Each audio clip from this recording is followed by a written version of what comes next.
that's when you hear boom, and then and I just remember looking up, and if the target's behind me, I'm looking up, and you can see the smoke coming in. I'm like, oh shit, and you look over, and it's just kind of, oh man, down, you know. And no, I'm not gonna say there's a Black Hawk down there. Yeah, no, but, you know, I didn't hear that, but I was like, uh-oh.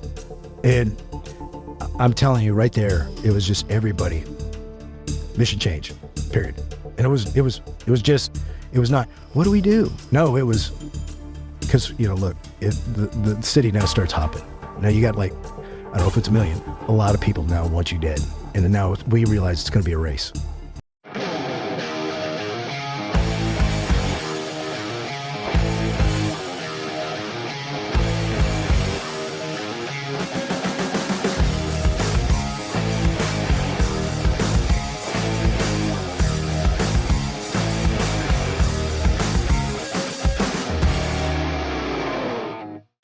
I thought they'd been Atlanta. I mean, we just left there from this weekend. Just came back on Monday, actually. Did you? Yeah, we were down in the bar. Okay. Did you go up to Milton, get some bakery? So on the way out, I got a dozen donuts. I was leaving. You know, so Larry is his in-laws. Yeah, my wife's family. Yeah. Yeah, owns Milton Bakery. are you serious? Yeah. Oh, I'd be so fat. Man, I'd be fatter. Sorry. Milton Bakery is like the bomb. It is. It really is. And it's my in for that area. Like, you like, oh, where are you from, Milton? I was like, hey, do you know the bakery? And like, after, because, you know, everybody loves it. Yeah. And it's just, it's simple. It's like a cinder block thing. It was built in shit, late 60s. I mean, when you said cinder block, that kind of gave us a clue of, you know, it's when they were building things properly. Yeah. I mean, No, it literally is. If anybody's, I almost don't want to give it away because then people will stop. But yeah, if anybody is ever near the area, you must stop by if you love, you know, donuts. For 2 years in a row, it's the sweetest bakery in the state of Florida. That's what's up. That's what's up. Yeah. So everybody talks about Krispy Kreme and Dunkin' Donuts. No. This place. You're gonna have to throw a link up on the screen there. Milton Quality Bakery. I'm saying you might as well now. I mean, we're there. So you didn't come from the bakery and you didn't come from Milton, No. but you just came from New York and you're probably tired. No, I yourself came from D.C. I came from DC. That's right. Okay. Hell of a night, I guess. It was I was you know, some companies that we work with, and it was a discussion they wanted to have with a bunch of other bankers and finance about way to be able to provide funding for small businesses, you know, over and above what the SBA can provide. But they didn't bring me to talk about that. They wanted me to, and it was an opportunity for me to be able to tell the story of Task Force Ranger and some of my accounts. I guess I was the draw. So it was actually this really old club. It's called the University Club. It's really close to the White House.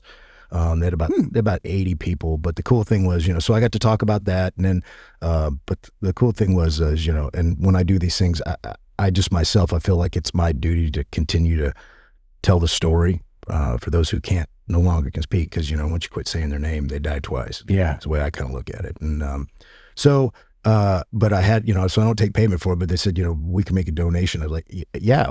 And so it was pretty awesome. So I got a chance to pick three charities that were near and dear to my heart.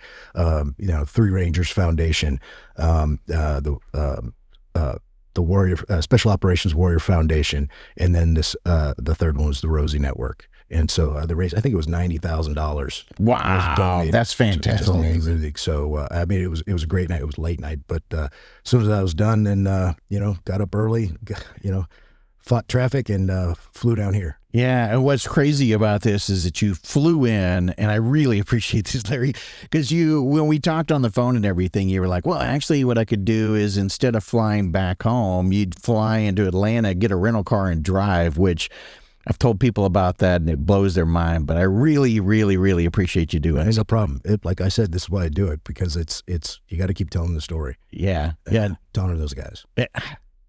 So Milton's their home now, or that area? Well, Gulf Breeze. Gulf Breeze. So Florida. what's the original home place? It's a little town about the size of Milton, east of Phoenix. Okay. A town called Globe. I know Globe really well. Yeah. My mother was actually a probation officer out there. Oh, wow. So she dealt with a lot of the outlying and everything but the res. Mm-hmm. Yeah. Yeah, I mean, I graduated high school out there. I only spent a year there. Did you go to Coconino or I went to Flag High. Flag High? Yeah. Okay. And then I tried NAU for a stint. Mm-hmm.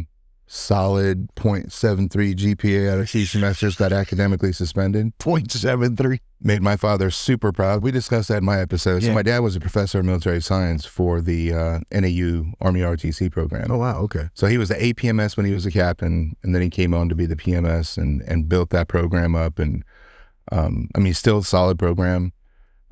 Flagstaff hasn't changed a lot. Guy graduated from high school graduated from ROTC out of NAU. What About- year was that? It was probably he graduated there probably 91, 92. My dad probably knows him. Wow. Yeah, because I graduated in 95, and he's been in and out of that program since the early 90s. No, man, I'm going to have to ask him. Yeah, please do. Yeah. Steve Jarvis. Okay, Steve Jarvis. Okay, yeah. was the PMS. Yeah, my friend went on. He went into medical services, retired as a lieutenant colonel, and That's amazing. we're still pretty close. He worked for the JMAO, so he's been multiple points. Good guy, just like I said. Their senior NCO, they had an SMI. The senior military science instructor was actually a sergeant major, but Barnett, Master Sergeant Barnett, was the one that had his. It was the 5-meter leader to all the cadets. Oh, really? So he might know Barnett. Barnett had the Sergeant Slaughter mustache with the high and tight, and Oh, there you go. the Copenhagen in his mouth all the time. So What brought your family there? Oh, well, gosh, okay. It was long. So I'm the youngest of a fairly large family. So my dad was born in Chicago. I mean, like when I say It's Italian, so that's understandable. well, yeah. Well, my dad was born in Chicago. His father actually came over. I mean, my grandfather had it going on, man. He was like 61 when my dad was born. So oh, he's doing it then. yeah. So, but he came over for a World's Fair. I'm talking like the early 1900s. Came over to the World's Fair. He was a sculptor From where? from Italy. Where about though? Well, actually, it was Lyon, France. But before that, his family lived in Turin, or Torino, and then moved north, into Lyon, and then came over to the United States. Of course, he passed, but way before I was born, before I was even thought of. But he for some reason he wanted to go. He became an osteopath, a doctor, moved to Arizona, and then he set up his practice there. And so my dad. My dad was also one of places. Yeah, Globe, Miami. Okay, right next door. So he, so anyway, so that's that was my dad, and then my mom was born in a place called Jerome town, in a Jerome, because her father was in a miner, because that's pretty big, especially in Globe, Miami too. But and moved from Jerome and lived in Miami. They didn't know each other then. They both married 2 other people, because all my brothers and sisters were half brothers, half sisters. So I'm the baby of the family. But my dad went to World War. Yeah, he kind of had your kind of experience, but then at Arizona Teachers College later on became Arizona State. So he kind of had that, and so he decided then December 7th, 1941 happened. So he enlisted in the Marine Corps. Wow. And he was a World War II Marine in Guam, Guadalcanal, Bougainville, and Iwo Jima. Holy cow! So he was in Iwo Jima with my grandfather. Yeah, and he got wounded. My dad got wounded, so they sent him back to San Diego, and he finished the remainder of it as a DI. And then he came back.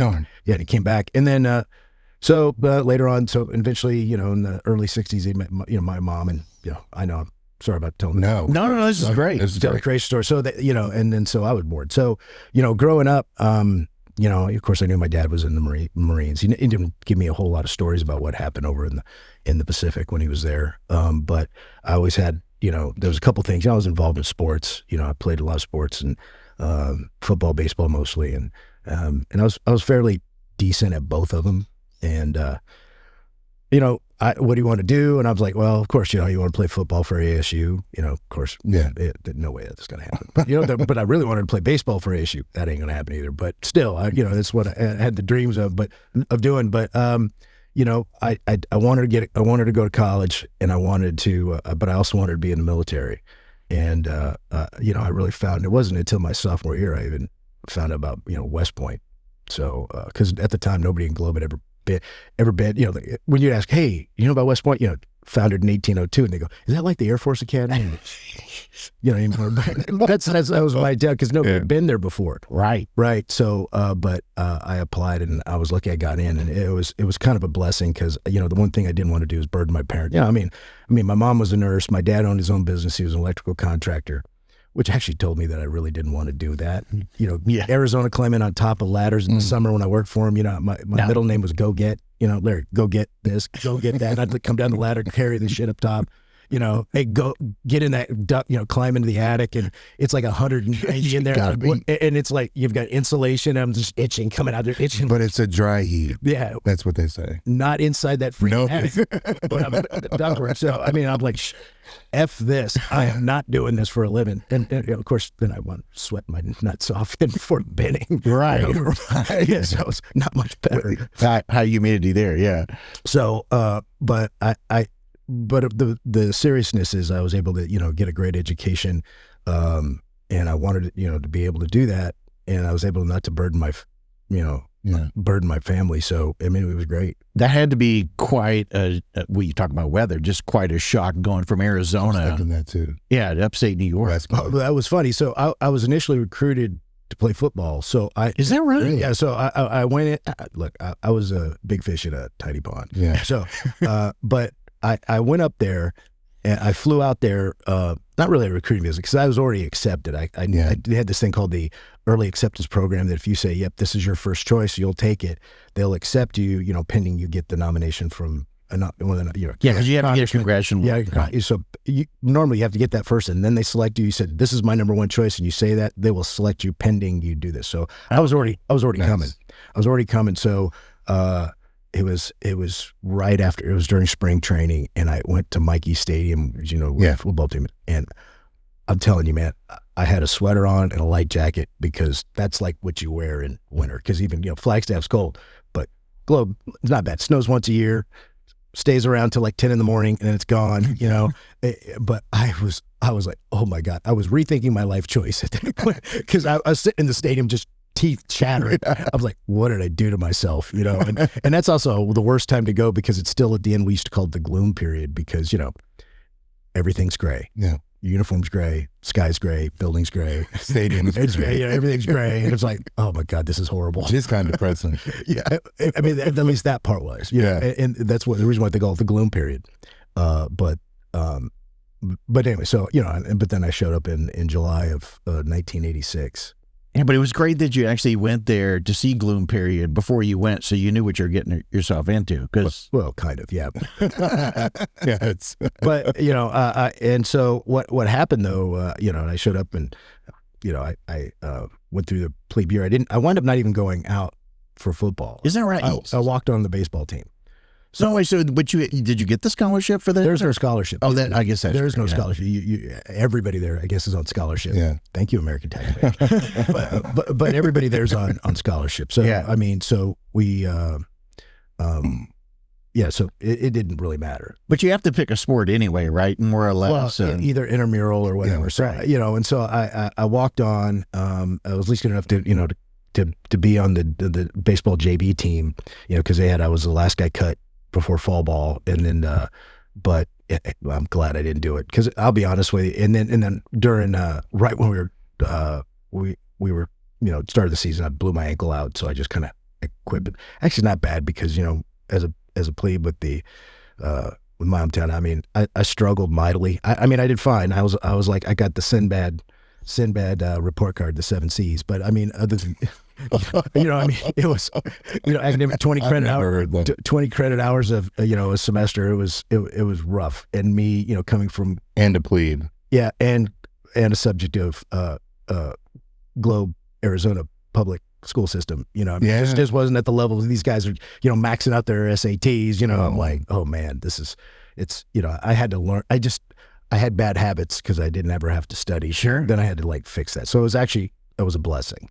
And so I did that. Did you get any tutoring or anything like that? No, man, I just struggled. And yeah. But I got it. I got it. You know, like I made the dean's list every semester at least after there. So, you know, and I wound up, I'm very proud. I said I finished at the top half of the bottom half.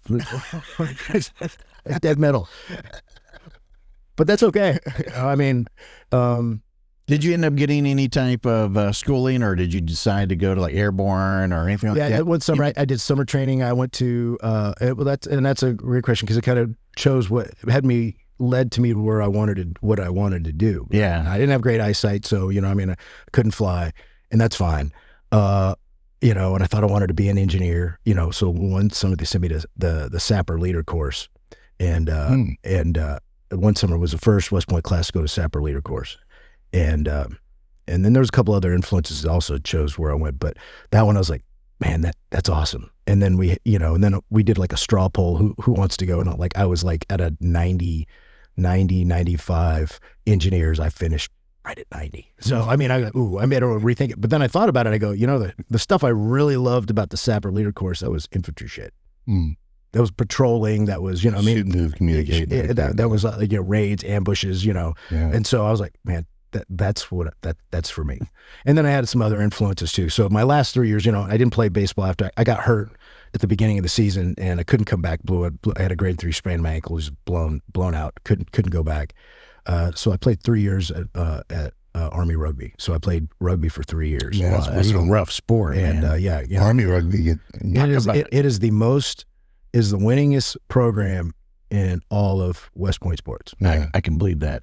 We went to and so my we went to the national championship, the Final Four, both my junior year and senior year. Lost both times, but to freaking Air Force. But I wouldn't have said that last part. Well, I know. It was painful. But so there, I ran a lot of cool guys. One of those guys that kind of inspired me, a guy named retired as Lieutenant General Frank Kearney, and he was my tactical officer. He was a tactical officer. He was a rugby officer rep. He was my battalion commander twice in 375. He was a Grenada Raider, so he was in Grenada, and he was kind of the one who really kind of that was like that's one. And my sponsor was an E7 from former 2nd Ranger Battalion. So they started planting the seed. So all those that's what I just started. They were grooming you from the beginning. Yeah, that's what I just started seeing, and so I was like, yeah, that's what I want to do, and so that's what actually got me. So I went to Korea as my first. Well, it wasn't my first choice, but it was the best one available. It's so funny you said that because I think during that time frame in the 90s, weren't there quite a few guys that did the Korea rotation and then went into 3rd Bat? It just seemed like there was, at least. Well, I did twice. Did you? I did that twice. So, yeah. So I went to Korea. I had to do. I had these designs. Hey, I'm going to do that. I'm going to apply to go to the Ranger Regiment. See if I can go to Ranger Assessment. Well, it wasn't the RAS program. It was called the Ranger RIP. Yeah, it was called ROPE. ROPE. That's right. ROPE for NCOs and officers. That's right. Yeah. I went to ROPE, but I applied. But the first one they made me a tow platoon leader, and first the 503rd, which was over there. Then they're redesignated 503rd now. It's in Italy, but but my first job was as a tow platoon leader in a Delta company in an air assault battalion. It was okay, but right on the DMZ. Wow. Yeah, and that was that was cool. But I was like, man, I need a rifle platoon. And then the next, after 6 months, they made me the support platoon leader. I'm like, so I don't know that everybody knows what a tow is. So yeah, wire guided missile from a tripod. Yeah, or a tube launch on top of a Humvee. Yeah, so I had 4 of those. And it was okay. That's where I realized, man, I just love being around soldiers. I felt like I was thriving then. Shooting a tow is pretty awesome too. Yeah, if you can hit the target, if you're really good. Yeah, as long as you're not shooting over water. Yeah, well, there you go. Yeah. Yeah, but I love that, and then I had to extend for 6 more months, and then I got a rifle platoon. So you were on the DMZ. Were you like Camp Gary Ellen, or where were you at? No, it's called what the hell was it? Camp Indian Head. I can't remember. There was like a tent. There was a tent city right next to Camp Greaves is. Camp Greaves is Liberty Bell. Camp Greaves, not Liberty Bell. Yeah, the ones that were right on the DMZ, on the DMZ. where the right by Pam John. What year was this? This was 1991. 91, okay. Yeah, 91. So I was adopted out of Korea. Oh, wow. Okay. Yeah, in the 80s. Okay. So I was actually born in Busan, or born in Daegu. My father was MP. Okay. So he was enlisted. Then he went in OCS. MP, first duty station was Korea. Mm-hmm. So he's a PL and then, company commander down there. And We were down in born in Daegu. He was in Busan. Oh wow! But you extended 6 months there in order to get the. Yep. Yeah, dude. Most guys don't do that. Well, it was really weird, but I had a great battalion. Well, you can choose to do that, and they actually kind of like it. The units there, sure, kind of love it when you do that because you got well, hell yeah, the experience. Yeah, and oh, by the way, if you're going to be a company commander there, you got to do it. Yeah, you have to. Very rarely do people roll right into a command and get to do, and that's only like a year-long command. I was going to say, how long was that? Was 12 months. It was still 12 months. It was 12 months rotation. 12 months rotation. Hardship rotation. Yeah. But I was single, so yeah, it didn't really matter. But I went. But anyway, so I did that, and I reapplied, and I got hired in 3rd Battalion, and so I showed up there in December. Yeah, it was December of 1992. Okay. And I was signed to B Company, first platoon. All right. I remember that time frame well. Well, what was interesting is the day I rolled into Fort Benning before I started rope, that's when Colonel Keneally, who was the guy who hired me, the battalion commander, was killed, along with Colonel Stouse from 1st Ranger Battalion in an exercise called Embryo Stage up at the Great Salt Lake. So you lost an Air Force Special Tactics Squadron commander and 2 Ranger Battalion commanders in the same 53. I think it was the 53 that crashed in the Great Salt Lake. Horrible. The guy. Oh my God! I don't even remember that, Larry. Yeah.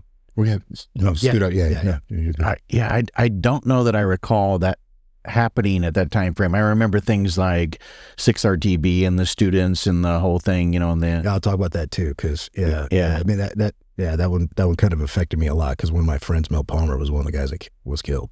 That died. Yeah, I went through the advanced course with him.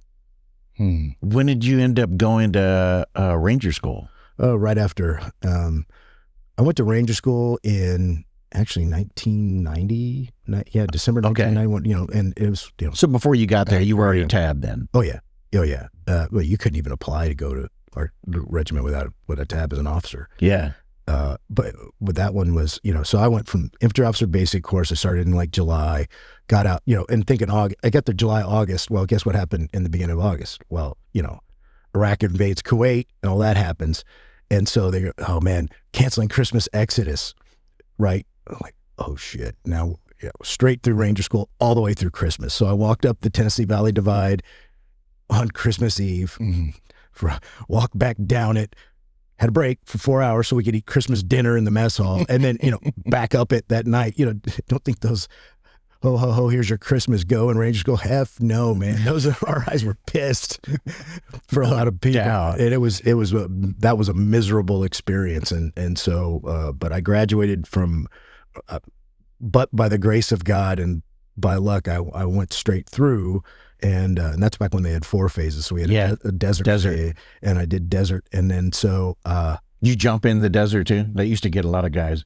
No. But it was because of the war is going. Actually, the day I hit Santa Rosa, go back it up when I was in Florida. The day we hit the island mission, where you cross and you go on Santa Rosa Island, on the Zodiacs, and we hit the beach, right? And RI stopped. Hey, admin, I want you to announce we just started the Air Wars. Just started. Wow. Right when we hit the beach, boom. Hey, just when it started. All right. Get up there, Ranger. Oh, okay. You know what I mean? And so that went on. And so I graduated, and I was supposed to go to the Bradley Leaders Course, and I was all this stuff. And, I remember staying in my buddy's apartment, I was basically, surfing on his couch, waiting to see if I was going to go to school or not. And then, we watched all 100 hours of the war, and then it was like over. And and so, okay. And then so, I was going, hey, I don't have orders for, I'm supposed to go to Bradley course. And the guy looks at me and goes, nah, man, you're just going to be in Korea in 30 days. Here you go. Okay. Jeez. What I know, I got to clear this place, drop my car off in Arizona, say, well, I have to go bye to my folks, and then fly to Korea. Yeah. So when you came into the battalion in 92, I'm trying to think. I remember the compound exactly where it was, razor wire, the whole thing, concertina wire around it. That was, so I had left Fulda and 11th ACR in 84. What squadron? C Squadron, first squadron, Charlie Troop. So who was the squadron, who was the regimental commander? Well, Abrams had just came in, but before him, I was his aide. No way. There? No, when he was a trade-out commander. Oh, when he became Well, later. here's what's funny is I met him because, at West Point, you back it up. So we were there at the same time. I'm positive. I had to have been. So you had the 82nd Combat Engineer Company, which was kind of with 3rd Squadron in Hersfeld. Yeah.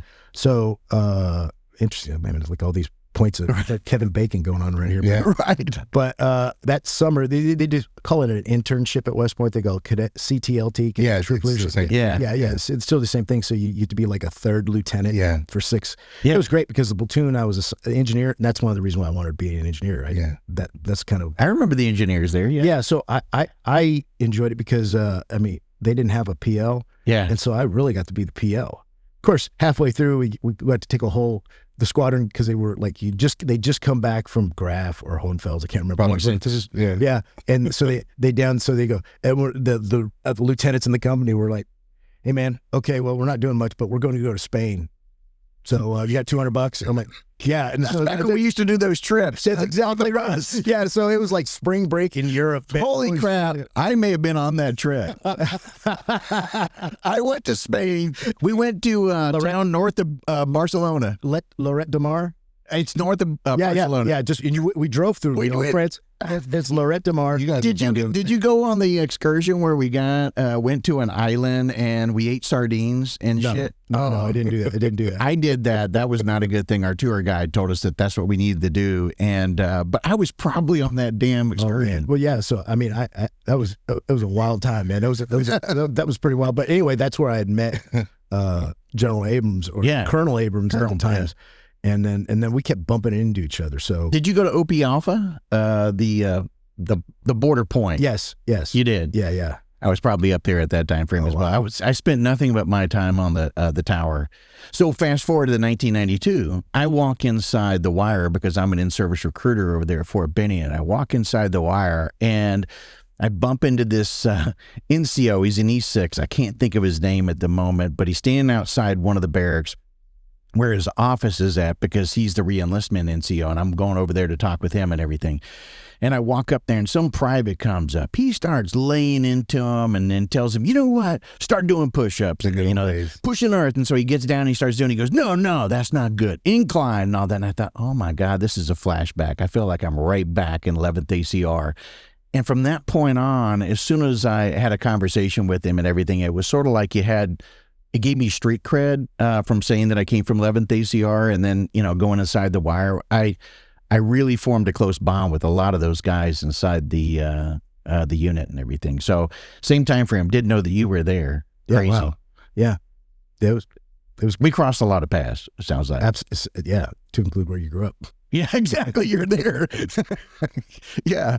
So 92, you arrived there. What was that like coming into, after rope and everything, coming right into the unit? Well, it was regiment. Once again, it's kind of dark because they were there. The battalion did an exercise at 29 Palms called Leatherneck Ranger, and they were doing a live fire raid, and one of the team leaders got killed in a live fire, got shot. Damn.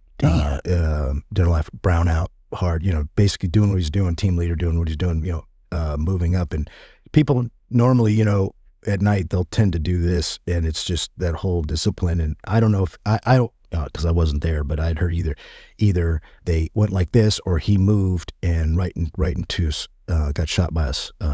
Friendly fire? Yeah, M243 I saw hit him. A couple rounds went, and the medic, Doc Strauss, who wound up being one of my medics later on, worked on him. He got an impact MSM from it. I mean, he just immediately started working on him immediately and tried to stabilize him there. And then, unfortunately, his name is Sergeant Palmer. He passed. Of course, I never met the man, but he passed. So, the battalion was not, one of my first major events was going to a memorial service. So it was kind of a dark start. Yeah, that's tough. Yeah, kind of a dark start. So going through that. So let's see, at that time frame, you guys didn't really start ramping up, or when did you start ramping up in 93, a year later for Somalia? You roll in there, that's 92, December 92, come back from Christmas, then we go, several exercises, several live fires at Fort Benning. I can't remember if I did any deployments of that, but one thing we did is we went to Thailand. My company went to Thailand. I think that's one of the reasons why we were picked amongst all of the the companies in 3rd Battalion to be part of Task Force Ranger. Was we went to Thailand for 2 weeks to train with Thai Rangers. And the jungle stuff that they... It wasn't really jungle, it was like Highlands, but it was just like, imagine hot like Phoenix, humid like Georgia. Sure. Brutal. Like, you had those, you'd have that 2-quart canteen, right, those plastic 2-quart tin. You could brew coffee with it. I mean, it was that hot. It would just sit there. It was cooking. It was so bad. It was so hot, but we shot our asses off. So, yeah, I mean, in the training with the Thai Rangers it was a blast, but we really, because it was almost, heck, it was like a 180-degree range fan. I mean, we were doing movement to contact live fires. I mean, it was awesome. The surface danger area diagram looked like this. Yeah, exactly. I mean, it was great. So basically, it was like a train up in a sense. The fact that you just went through a field training exercise of that extensive amount, right? And so that was in May, and then you go into the summer. Now, while in the summer, if you look in, that's when that's when the Marines, I don't know if you remember back then, but we're of the age, you could see on TV watching with all the lights on the beach, watching the Marines walk up, and I go, that's some stupid shit right there. I mean, I felt bad for those Marines. It wasn't their fault, but I'm sitting there going, what? But, that's what happens. And then I do remember, like in July, oh man, you could see where the AC-130 lit up, was lighting it up because what's happening is, a little bit of a history lesson. I don't know if you go back into why were we in Somalia? Okay, lame duck presidency. George H.W. Bush. He's on his way out the door.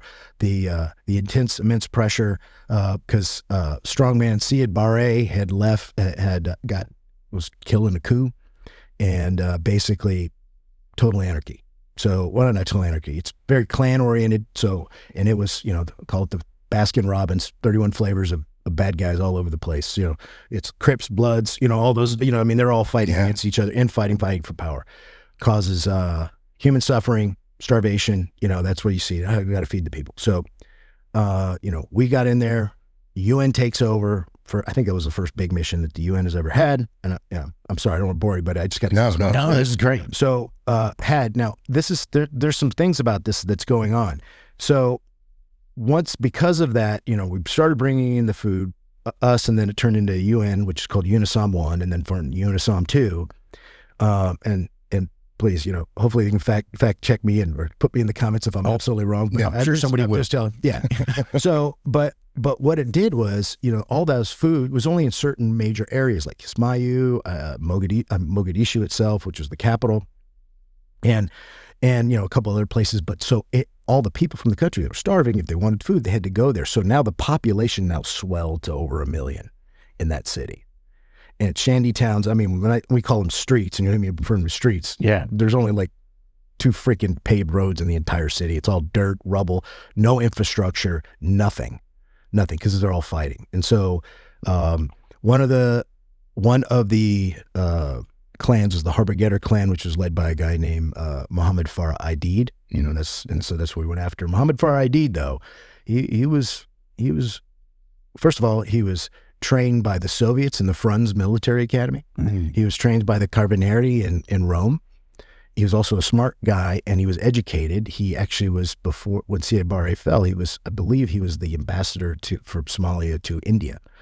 Siad Barre gets killed, and so he comes back, leads his, and then what happened? So 24 Pakistanis got ambushed and killed, and as it keeps going on, moving on, and I don't know if it happened before we sent the AC-130s in or not, but I think it was afterwards, but after the AC-130s, but up to eight Americans were killed over 2 separate, they call them roadside bombs. Now we call them IEDs, but basically artillery shells and potholes everywhere. Just basically wire coming in.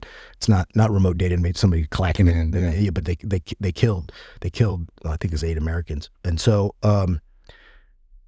either way, but so they thought, here's what we're going to do, and it was still. But for the most part, there were certain areas that were fine, except for people wanting to control the distribution of food. Yeah. And but 24 Pakistanis were killed in an ambush, and then all of a sudden it says, Harbigetter clan, you're there. We're we're going to bring a deed to heal and reestablish security. In hindsight, probably not a good idea to throw AC-130. It is a precise weapon, but still, that's kind of like doing surgery with a chainsaw, because once we started bombing it, missed them, but didn't miss people, and collateral damage basically pissed off the city. So we had now some really pissed off people. And so that wasn't good. Can't find it. So that's when Task Force Ranger was formed, first with the 160th in Delta, and they started training up, and we needed to bring Rangers involved in it. So that's what's going on, over in Fort Bragg land in that area. And meanwhile, us not knowing that was going on, we were 3rd Battalion with 160th in. I think another battalion was out there too, 1st Battalion. And we were doing these, it was called a joint readiness training. We would do these periodically, where we'd meet with all the different elements of, and it was awesome, because we were doing airfield seizures, we were doing CSARX. We were at Fort Bliss, Texas. So we were in the middle of that rotation, on this big giant training exercise in the desert, Fort Bliss. It was awesome. All of a sudden, my company commander, Mike Steele, pulls the platoon leaders in and says, "Hey, as soon as you get back from dinner, bring all your guys in the tents. We're not leaving. Make sure they pack. We're leaving." "Where are we going, sir?" Out of Bliss? Out of Bliss. Wow. He goes, "Where are we going?" "Don't say anything to anybody. We're going to go to Somalia. It's about training up to go to Somalia." Good to know. And basically that's what, so we packed all our shit, palletized our bags, our D bags and our C bags that we had with us, and sat all night until the morning. A big C5 came in, flew up there, in the middle of the night. And, it was, "Where are we going?" We're going to go to Bragg." Landed, went to Camp McCall, busted out our sleeping bags again, slept in there at the hangar, and we went to the compound, and still our guys go, "What's going on?" "We got an intel brief. This is what's going on. Here's the target. It's going to be Mohammed Farah ID'd, and we're going to start training up. Pre-up starts in about 50 minutes. And so we were like, man, we're talking as fast as I'm talking. That's about as fast as it happened. Yeah. And I'm sitting there, what? It was, yeah, it was something else. It was like, first of all, General Wayne Downing the Wad, Ranger legend, he's the SOCOM commander. He's out there, was, saying all these great things. This is what we're going to do. And now, by the way, all our folks know it's now Somalia. Yeah. But we're and it's now all the pilots, the assault force guys, the operators, us, we're in their chow hall there in the compound, and they're saying, and then the JSOC commander, Bill Garrison, Major General Bill Garrison, who's the JSOC commander, he da-da-da-da-da.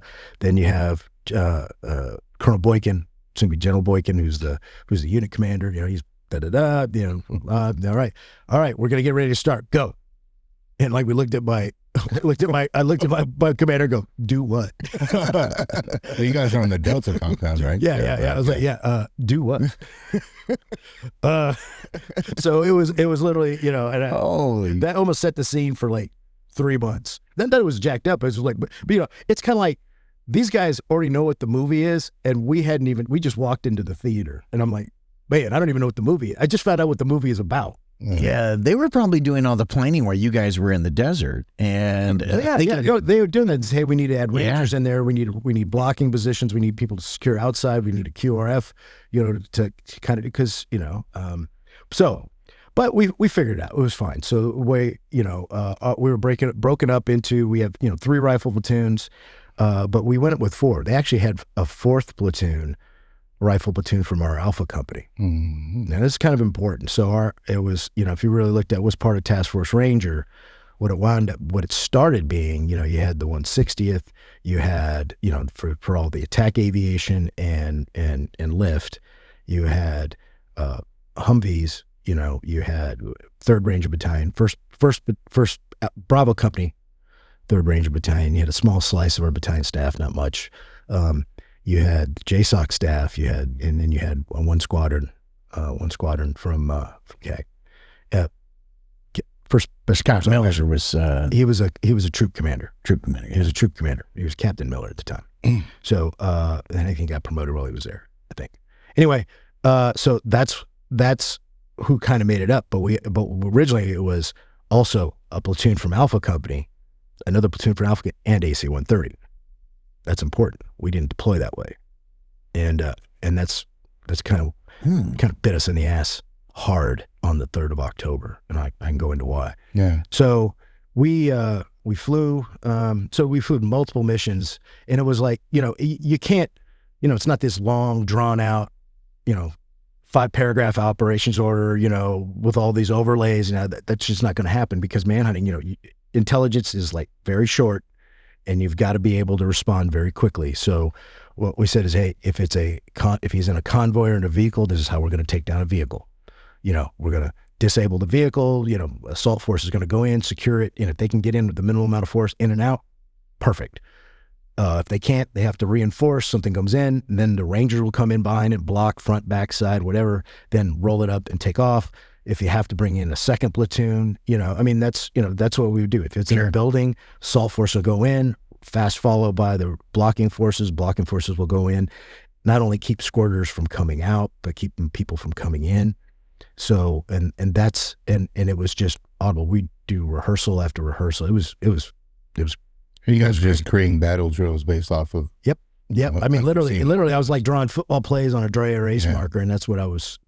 I think too, though, the thing that I'm taking away from this is it may be challenging then to get highly proficient, because you've got so many different scenarios. So you can't really go through, or maybe you did. Maybe you guys were just training your asses off so much in those types of situations. But we look, when you get the ground, it's just all you have to know is, where is everybody? Yeah. And then face out. Yeah. Follow through, face out, and if somebody's shooting at you, shoot them back. Yeah. That's what it is. Yeah. Right.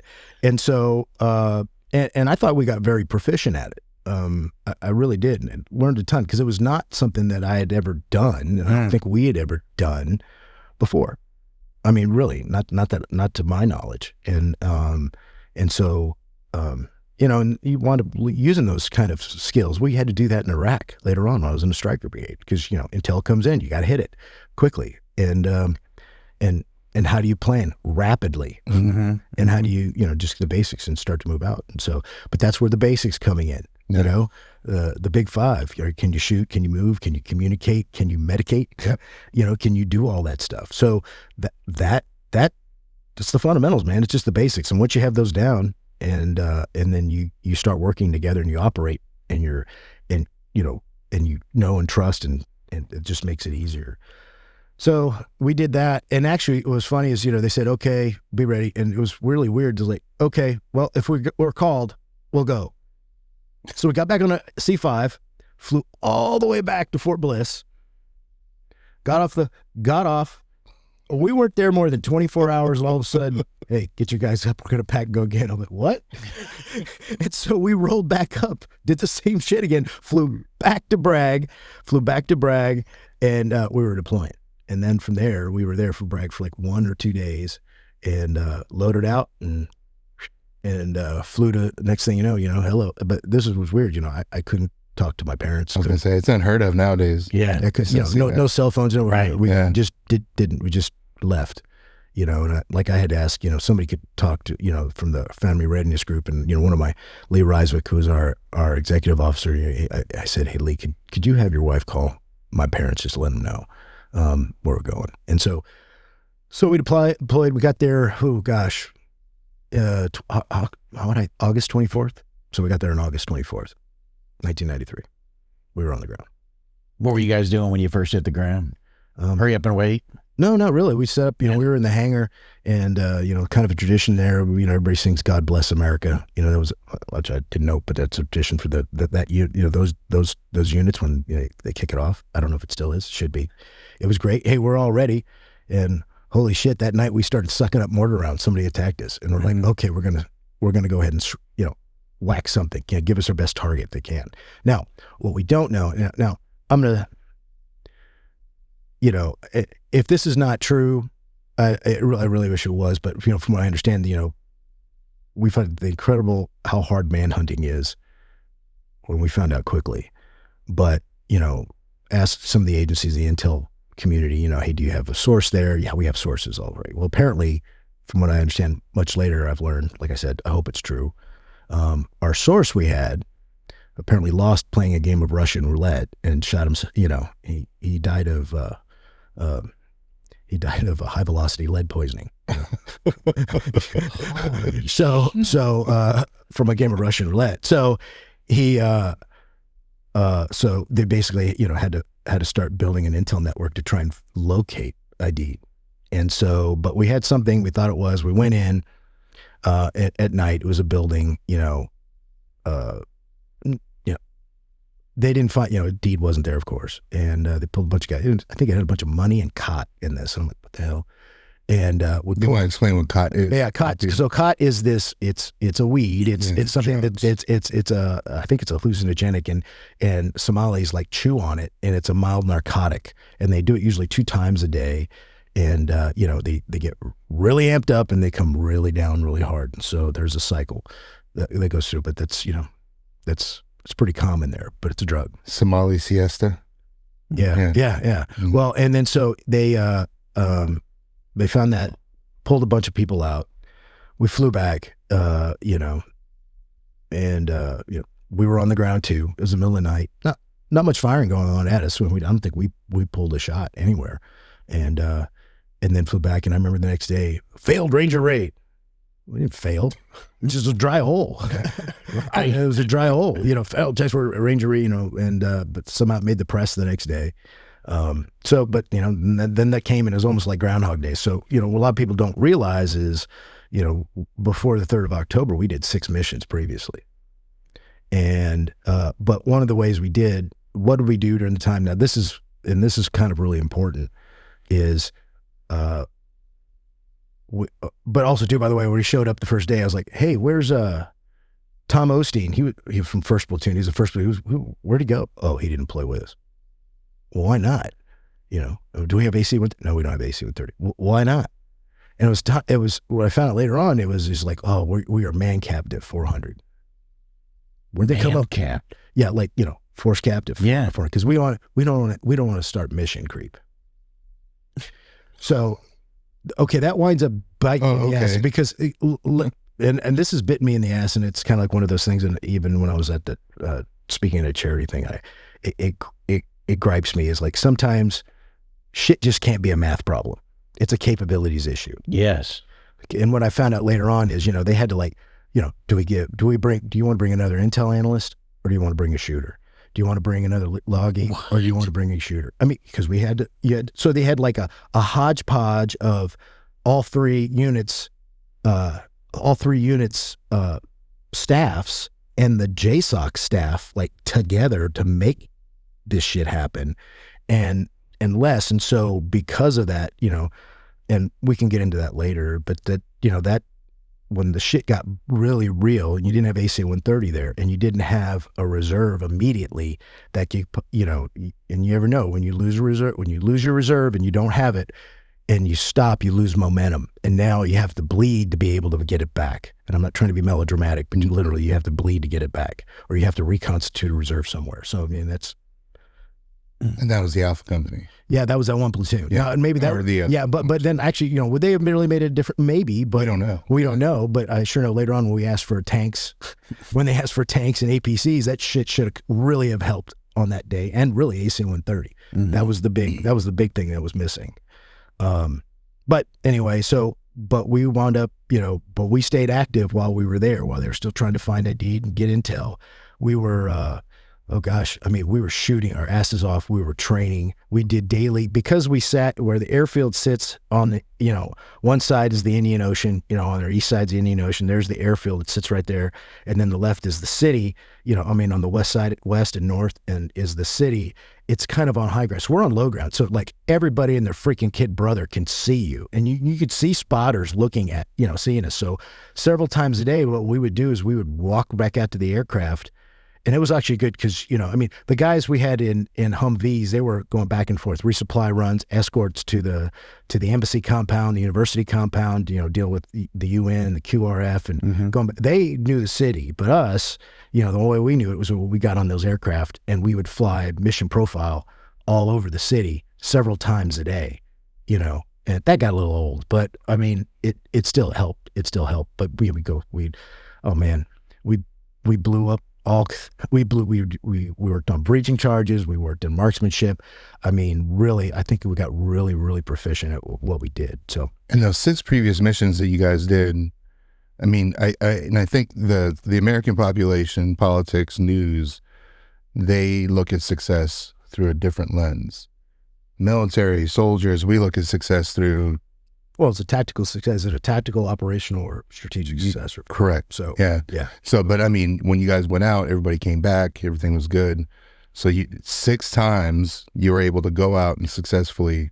Well, even more than that. So, after 2, oh, by the way, why'd you go in the daylight? Because that's when the intel hit. So, and everybody else realized, so the 6 previous missions, half were at night, half during the day, 3 and 3. Our first 2 were at night, then we did 1 in the day, so it varied. And we did have some success. So after we realized that, hey, we're not finding, and there was a couple firefights on our second mission at this called the Russian apartments.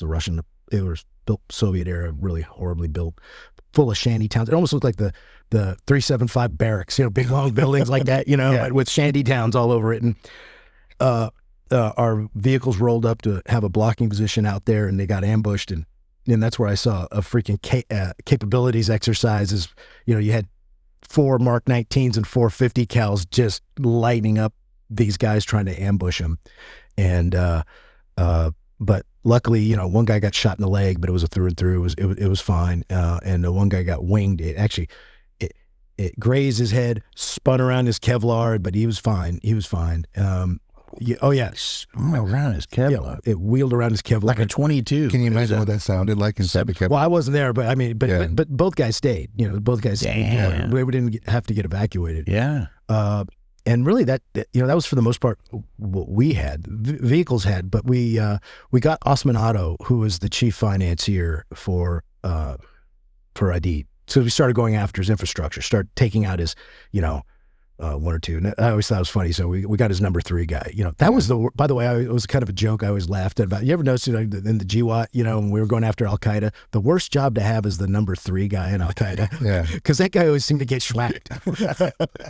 The number 3 guy, hey, could you jump me to number 2? I think I'll stay at number 4. I'm good. I'll take 5. You guys got to find 5 of them? Exactly. But don't move me to 3 because I don't have an X on my back. Sorry, I digress.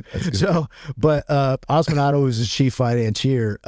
We went after it's called Otto's Garage. We went after him. Apparently, we just missed him. That was a daylight. It really was an auto garage, and apparently, I don't know how he got out. Maybe snuck under a fence, but he got out and he went. But then Intel got a lot better, and they found him, got him on we flew. He was in a vehicle. It was going to be a vehicle assault. Started coming in. Him and his bodyguards ran into a building. The assault force went down. Rangers, we stayed. They're just like, hey, do we need to go in? Nope, hold. And so we held. But it was pretty badass though. So they whacked. I think they whacked his bodyguards. They drug him to the roof. I remember seeing it. Cliff Walcott, Super 6-1. That was the lead assault bird. And I've seen video of it either from a P3. Land one wheel on the top of the roof while they're just dumping him in there. Takes off, but we could see we were getting shot at even when we're flying fast overhead, and we're not providing any cover. We're just circling the vicinity. But we got him. That guy had a pocket full of big rolls of dollars and a giant Rolex on his arm. I got a pretty good picture of him being escorted off the tarmac. You see the movie kind of shows him getting, car pulls up, guy taps on the window, he rolls down. Yeah, that's how it happened. That he was in a building, and they drug him out. Yeah. So they, he was unharmed, but I mean, yeah, we got him. And then so, and the other one, the one before that was Otto's Garage. Not Otto's Garage. It was a Radio Adid. So there was a transmitting, propaganda all the time for Adid, and he was able to get messages out. So they DF'd it. And it was a night vehicle only. It was our first vehicle only assault, and the assault force, along with elements from our 3rd platoon, went out, tagged that, and came back. So that's what's going on. And like, hey, how long is this going to last? Because it was just like, hey, we're here for the duration, okay? And so that's what we did. Yeah. What I didn't know is Alpha Company and another squadron were actually a whole mirrored package. Were already training up themselves. I thought maybe if this goes for the long haul, they may start to do a rotation. Don't know, because we never had to do it. So I just wanted to bring up the other missions because everybody focuses on one not understanding that there's a precursor to this, and there was success gleaned from all of those things, right? So I think it's just fair to tell the whole story, you know? Yeah, but then again, we fly. They know when they know when we leave. They know when it happens, and so what we did know, and what I've heard since then is apparently like about 1,000 militia men that were trained, and those later, it was actually on 60 Minutes on the 20th anniversary. They were Al Qaeda trained, not Al Qaeda trained militia moved into the city. No shit, because once they heard that you guys were there, they came in. I mean, yeah, that's what I believe. So, but I don't know. I didn't ask them, but so I don't. Hey, which one are you? Are you Al Qaeda? Who is that? I mean, we didn't even know him. This is '93. It was a blip on the radio, on the radar. So that gets us to, and there's a couple of interesting things that happen that kind of, I find it, 32 years in retrospect since that incident, I just find it odd, and I talk about it a lot. It was like two things that happened where we were I talk about no AC-130 and not having the man cap, that issue, but that's neither here nor there. But 2 weeks before, about 2 weeks, a helicopter from the 101st Black Hawk was shot down in the city, and we could watch AFN, and you could see where the crew were being dragged through the streets. And we saw that. And I said, that shit's not going to happen to us. We can't have that happen. Okay? Well, it shouldn't happen. It's, it affected me personally. Oh, God, yeah. And then the next kind of weird thing that's kind of eerily predicting what's going on is we were shooting out south of the city like we normally did. And I mean, we were doing medical training, some high intensive medical training with all the 18 Deltas. I'm talking about, with the 18 Deltas, and that was very beneficial for our folks, because that also kind of caused the regiment to level up how we operated, especially in the medical field. Because before that, you guys didn't have, before Soviet Med, you didn't have yeah. I mean, we had medics, and they were proficient, but not to the level where they went to like the 18 Delta school they do now. Yeah, exactly. Or a portion of it, I should say. So, but while we were flying back, because and then our force package was usually inclusive of 8 to 9. I mean, you had a C2, aircraft, you had two Black Hawks with snipers and members of the assault force on there. You had 4 MH6s with guys on the pods, 4 assaulters each on there. And then you had 4 little birds, right, flying around, little AH-6s. Attack helicopters. And then Ranger Chalks, we had 4 Ranger Chalks. And then we also had a CSAR aircraft, which was actually a mixture. So you had some 18 Deltas, and you had 18 Deltas and 1 or 2 assaulters, and you had some folks from our you guys have a couple of Navy SEAL snipers with you as well? Yeah, but they weren't with us on the aircraft. Okay. They were doing other stuff. Okay. They were doing other stuff. Yeah. I don't even know what they were doing, but they were doing it. They were there. They were around. Then there's some odd things are out there. So we, and that was kind of that. And then there, and also to include, we also had, we had like 8 Humvees, and we had that one, we also brought out 5 tons. Now, I'm going to tell you this, 5 tons was sandbags. We just had them. And then we also, our Humvees were not up armored back then. I mean, you guys had 1025s. Yeah. Eventually, though, they got armored doors with reinforced bulletproof glass, but it helped. But nothing on the turret, nothing around the. Those guys, those gunners were fully exposed every time, and we can see what happened later on. And the back was not, the back hatch was not armored at all. I mean, it was we were hanging it all out there. So, where do you want me to go from here? Wherever you want to take us. Well, I can tell you what happened. So, this is a prophetic thing. I'm sorry, man. Squirrels. Sorry. But we're flying back from one of those training missions, a range. We're flying back, and they decided to do a CSAR exercise. And so they put an aircraft down, and all of a sudden CSAR down, you have to go ahead and secure it. And so I looked, and it was Super 6-1. That was the one that was shot down. Wow. We had to secure it. And, they just landed, CSAR bird came in. We came in and secured it. All got on the aircraft, but it was Super 6-1. That was not lost on me on that day. So, fast forward, here it is it's a Sunday. It was actually, we didn't have any training.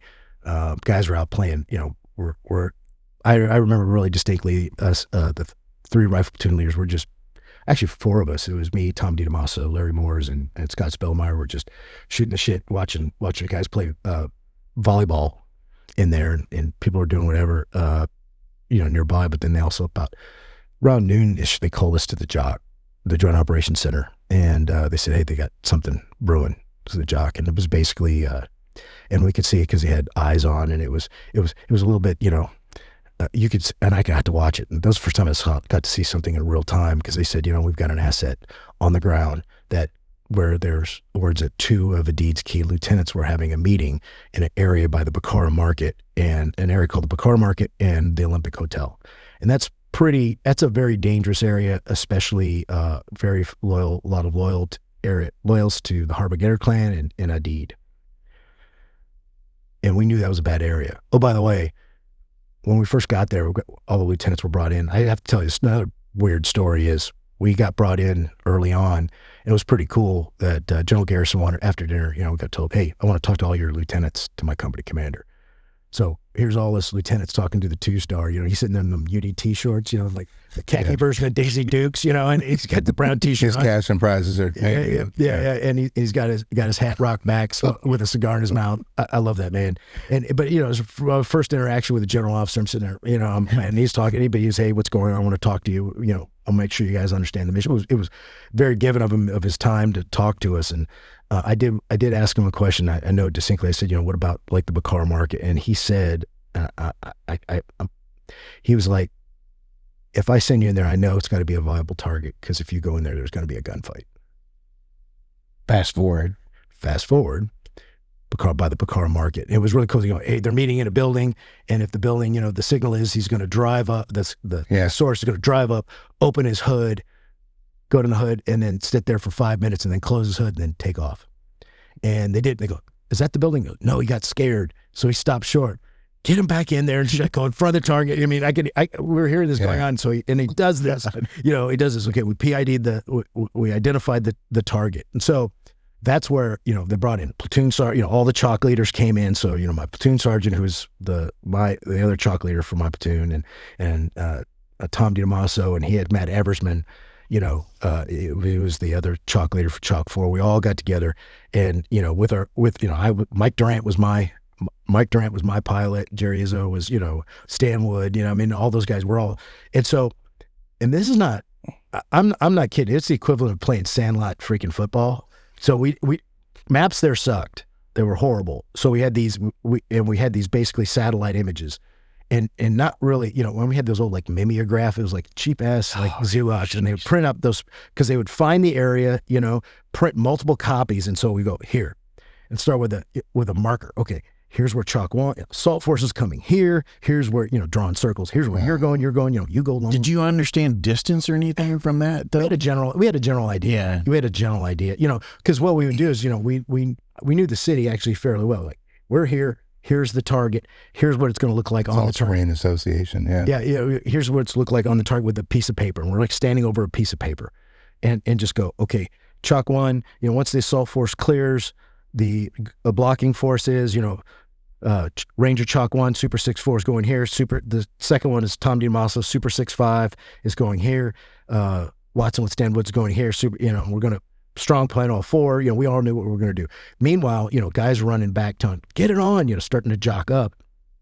And so, but it became like automatic. And so as soon as we got it, I said, Roger, so we, run back to the, the hangar. And I always used to piss off my forward observer, Mike Goodell, like, Squire, my armor. Not sir. I love it. Yeah. Oh, I wish I would have known that back then. Yeah, but anyway, so he goes, fuck you, sir. Okay, that's kidding. So I did say that. I'm not kidding. And I ran in. But we had this big room with and basically all the chalk leaders would go in there, and I have at least my team leaders and squad leaders, we'd all run in here and go, we'd go big to small, here we are. This is where we're going. This is where we're going in general. Okay, boom. Got it. Get on the bird. And we'd run out to the aircraft, jock up, and then spin the whole. That's wild. And then, we'd wait, when the execution checklist would call, we'd go back in. So we were 16 of us in the bird. Mine was a little bit less because then I couldn't bring 16 because I had my commander was in it with me, in the aircraft with me, but I was the one on the headset, sitting behind listening to Ray Frank and Mike Durant in the crew. And we were wedged back in there. We were stuffed in there. My ass at night, sometimes my ass was so far back, I could look over my left and see the FLIR. Dang. But that's how far back I was. Literally, that's how far back in the aircraft I was. Wow. And then we, the whole full mission, but we flew out around. It's really like about 3-4 miles really from the target, but we, looped out and around, and then we waited for that call, Irene. And Irene was the execution checklist called initiate assault. And it's in the movie, by the way. Fucking Irene. Exactly. Yeah. Who said that first? That was Mike and me. But Mike we'd say that every time. And but he started that. I don't know if everybody else did. I know, but we did, because that's where it came from, at least in my mind. Own it. Yeah. So it's about 1542, 342 for those who don't know. But it was about almost 1600. When they called ropes, and I can just got to go through it. It was a lot of shanty towns everywhere, corrugated tin. You're seeing shit fly. When I talk about brownout, it was brownout. Like folks that have been to Iraq and saw those big haboobs, when they come in, it was like that, but worse, right? And so I'm just sitting there, and it was one of those. It seemed worse than ever because it's pretty congested there than that area. But I know it's just we're like putting along because and the 160 is best pilots in the world, bar none. Never. Not even up for debate. Put your time on target plus or minus 15 seconds. That's the standard. But still, the assault force came in, brownouts really bad. Then we got to wait for their aircraft to clear. We come in, and I just remember like puttering along, and I could see straight across. I'm looking out the door. The target's like in front of me. I'm staring out. I'm looking over to my left shoulder, and I can see, Chalk 3, my platoon sergeant's, over there, and we're just putting along. I'm like, oh shit, man, I'm just hanging it out here. Yeah, you're target. I'm just hanging it out there, and we're low too. We're like at about 90 feet, getting ready to come down. I don't know. I'll have to ask Mike. I have to ask what altitude he was in, but it was low, and I'm saying, and finally, flare, boom, and it was like ropes. And I remember just, take care, guys. And I remember that was the last thing I said to him. I don't even know if he heard me. I threw my headset off, put my Kevlar on, dropped my earth, wind, and fire goggles down. And I'm sorry. No, those are great. Those goggles were amazing, weren't they? Oh yeah. And I got my, and so I've got armored gear, grab that fast rope, dive out, and just boom, hit the ground, and like look around, get oriented, and start, getting everybody situated, and everybody's, I have squad leaders down there. They're doing what they're doing. They're rangering. And our side was fine. So, we were there, and I can see, and, Tom's behind me, his platoon's there, Sergeant Watson's over here. I can hear, there's some stuff going on in the target building, and I'm hearing everything going. And then I started hearing, hey, I could hear, what I didn't know is Chalk 4, which Eversman was, and when I found out later, actually talking to one of the pilots, is what happened is, he was not a new pilot, but he was a newer pilot flying the mission. And so, for whatever reason, you got to like stay on somebody's ass. If not, all the stuff from the rotor is going to kick up in front of you, and then yours kicks up, and you can't. It's worse. So what I know, the technique, I'm not an aviator. I don't know, man. But I wouldn't have done it. But anyway, he just didn't feel comfortable, which I get. He's responsible for all those souls in the back in an aircraft and a crew. But they were short. Told him, hey, we're going to stop short. And so you see the video, and there's 3 helicopters that are just low, and you see this one really high, about a block back. And that's where they inserted him in. And that's Chalk 4. And that's where Todd Blackburn, PFC Blackburn, I don't think something happened. Either the aircraft got hit by a weapon. And that's when he came out. Yeah. He basically fell off the rope, and 70 feet down. So immediately, Matt's got an immediate problem that he's having to deal with. And, oh, by the way, the shooting starts on his side. So there's all this there's all this going on. I'm kind of hearing some of the chatter on my radio of what's going on, and dropped them short.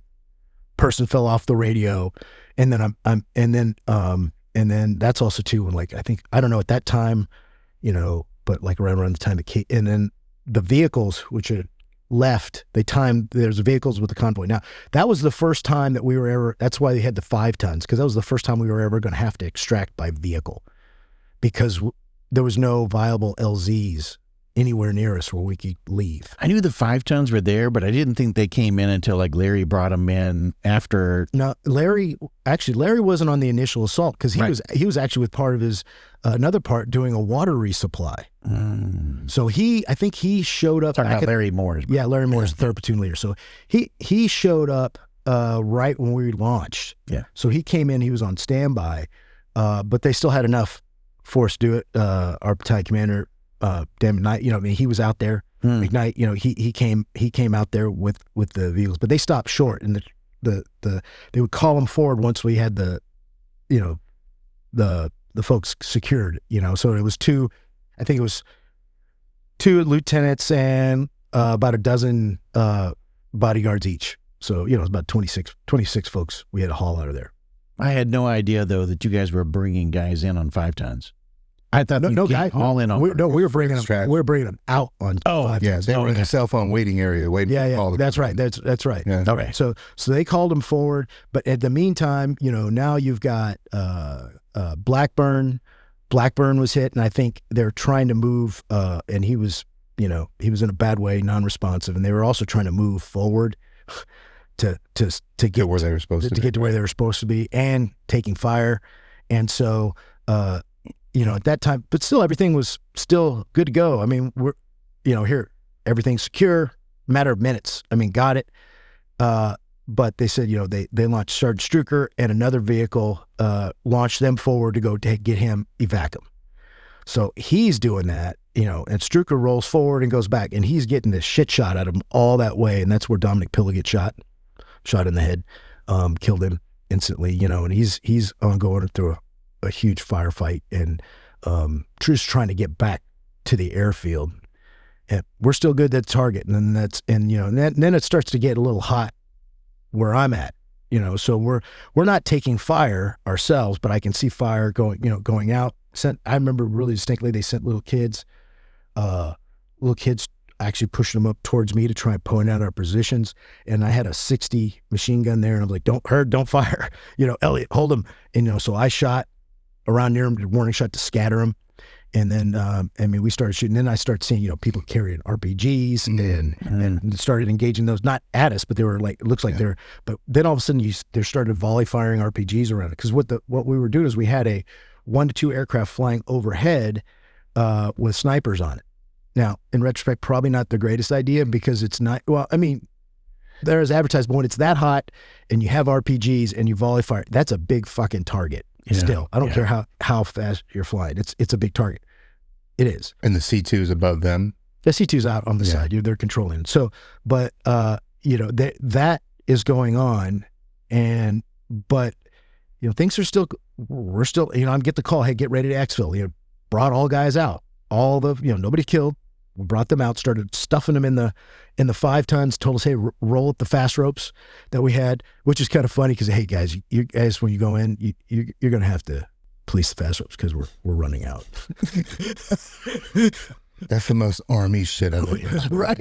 We got to cap it at 400, and you got to bring the ropes back. I mean, come on, it's not, you put it in a freaking kit bag that came out with it, and you stuff it, and you drag it out with you. And it was like, Roger that. So, but I'm saying this is we started stuffing it out, and I was like, hey guys, get ready to go, get ready to roll up, and then that's when you hear boom, and then and I just remember looking up, and if the target's behind me, I'm looking up, and you can see the smoke coming in. I'm like, oh shit, and you look over, and it's just kind of.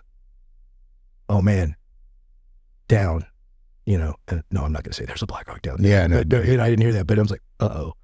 And I'm telling you right there, it was just everybody, mission change, period. And it was not, what do we do? No, it was, because, look, the city now starts hopping. Now you got I don't know if it's 1 million, a lot of people now want you dead. And now we realize it's going to be a race. So, we got to go. And so it was really quickly, very quickly, it was decided that, we're going to move. We're going to move and we're all going to link up. Because the vehicles, when I say a street, it's literally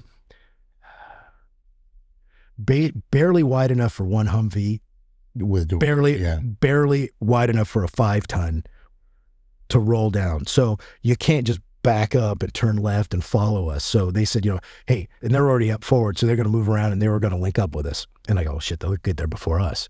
So, that happens. And then what, initial word was like, hey, Rangers would come in here, you lead with the assault force and we're all going to move, that we're on the target. We're all going to move on foot. For me, it was like 2 blocks up, 2 blocks over, 2 or 3 blocks over. That's where it was. Not far, but it was, so that's where we're going to have to fight to it. So, but I thought one of the, leadership in the moment, he sees it, and Tom DiDamaso goes, I see it. I know where it's at. So he goes, I'm leaving. And he goes, I'm telling, and I know our company commander, and I'm not blaming it. There's nothing wrong. He goes, oh, you come over here. He goes, no, I see it. I'm going to go. And, and it was the right call. It was the right call. But, he doesn't, look, that is so hard. And that's what I realized quickly, you have to paint a picture for your commander if you can't see it. We didn't have FBCB2. We didn't have all the stuff they have today to be able to really see without a radio call. So you have to basically tell them. So, he's like, I can see it. I can go. I'll link up with you there. So he raced to it, which was very helpful because he got it. And that's when the CSAR aircraft, Super 68, comes in, flares in. That's another, Herb Rodriguez and Dan Gelato were the pilots. Story about that, and I've seen the video for it. Guys are going down the rope, and one guy was on it, and you could see him. Boom! The tail rotor RPG hits tail rotor, and what I'd heard from talking to Dan Gelada later on, years later, he's like, you see the aircraft start to lift up, and the crew chief goes, "No, go sit up, people on the rope," and so he just settles back down. It waits for the guy to get the last guy off the rope, hits the slap handle, and then that aircraft is like limping its way in, and basically, hard land, crash lands at the end of the runway at the airfield. But the whole crew jumps out, runs to the one spare we've got, fires back on, and flies for Jerry talked about that in his episode. Yeah. Okay, good. Yeah. Crazy stuff. Yeah, so Jerry was Tom DiDamaso's pilot. Yeah, he was talking about how that aircraft barely made it. It ran out of oil, and yet it's not supposed to fly after oil, but it ran like another 10 minutes or whatever it was until. Yeah, and I'm glad Jerry was there. Initially Jerry was my pilot. Yeah. And for whatever reason they swapped just him. And they swapped him for Mike. Just individuals for Mike. But yeah, and I love Jerry to death. Yeah, go back and listen to the Jerry Azzo episode right before this one. Yeah, great American. Absolutely, and another paisano. But he that's right. Yeah, so he he was, because I spent so much time with him and his crew on the train up, that's why we just, but then it was Mike. Then it was just Mike. And that was, so they all linked up and they started, and I think initially you saw that both pilots were dead. And at least initially every one of the crew was on there. They did have a little bird landed on the ground. A guy named Dan Bush was one of the operators that was on there. He was wounded. Dragged him, because he was wounded. I think it was on the aircraft that crashed. They got him out, and it's also pretty cool. Carl Mayer, rest in peace, he recently passed away. Carl Mayer, the pilot for the little bird, landed. Boom, right in the street, because it's really small. It's barely enough good for him to land in the street. And you see pictures, where the co-pilot hypes off to try and drag him. You see Carl Mayer like with one leg on and one leg out, shoot an MP5 down the street. That's like badass. You will never be that much man. Yeah, exactly. So, but they got him on, then they flew him. Unfortunately, Dan had passed away. He bled out, wound up bleeding out. But Dan Bush, and so, but that's all going on. And I want to tell you, it's so hard because there's so much shit that's all happening simultaneously. So I don't want to lose anybody when I try to talk about that. Yeah. And, but at that point we started moving, towards the target. And so as we were moving up, and I said, we crossed a major road. It was pretty wide, and then start going kind of up a hill. And then all of a sudden, they're starting lobbing frag grenades out, and at us, and and we're now at the point, it's not just Rangers and Delta, now we're all mixed up together because we're just bounding, moving up, and those guys are incredible. I mean, just they're senior, they're the reason why they are who they are, and but yeah, we're and aggressive, and we're moving, and I saw one of the coolest damn things I've ever seen. I mean, possibly could. It was just an impossible shot with a M79 grenade launcher. There was this guy that was shooting at us from a window. I don't know. It was probably about 80 meters right in front of us. And I don't know, man. I watched this operator pull up an M79 on the run. Poof, just popped one right in that window. Boom. I was like, damn. I'm serious. Even though that's pretty badass. But man, let me go back to being serious. That's one. Wounded one of my guys. Right behind me, I think he got a frag in his leg from a grenade that goes over. So we dragged him back, and I had an attached medic. It was an 18 Delta. I had an attached medic. Drag him back. With the vehicle. Somehow he linked up with the vehicle. Well, now I lost my medic. Now I lost a team leader, and so and we're still moving. And not a funny story, but while Willie. Sergeant Williamson's, in the back of the vehicle, with his leg tape, and he's like shooting his 203 out the back window of the on the Humvee as they're trying to link up with us, as they're moving to link up with us. An RPG smashes into the door of the armored door. At least that was an armored door. Smashes into the armored door, and a big old chunk of shrapnel from that RPG hits his 203 launcher and breaks his nose, but saves his life. Yeah. But, now he's got a broken nose, and he's like, from our agency, he's like, I'm sorry, sir. And I knew he was cursing the whole time. But I didn't see him again the next morning because I never saw him until the next morning. But he was, he was wounded, but he was good. But now I've lost a team leader. I've lost my medic because they thought we would just link up with them. And so we get to the top of the hill, and I remember to make that left. And then that's when I said, I say that, and I think they named that, it was like a wall of lead. And that's what I think they named that second episode of Surviving Black Hawk Down. But I've been saying that for years. That's really what it was like. I've never in my life, thank God, since then, had been the recipient of so much fire, been the target. It was just all of us. It was a death zone in there because people were and that's where we really took the majority of our casualties right there.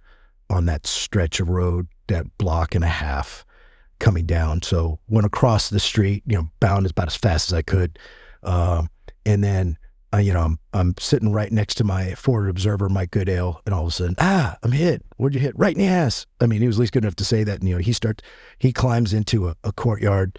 Guys go in and start declaring. I go, we got to keep going. So, I'm with Corporal Smith. I'm with Chuck Elliott and, a couple other my guys. And, so, guys on one side, I'm on the other side, and we cross this road, and I turn around and look, and that's when a guy named Norm Hooten from the, if you're what, Hooten and Young Whiskey and Cigars, awesome.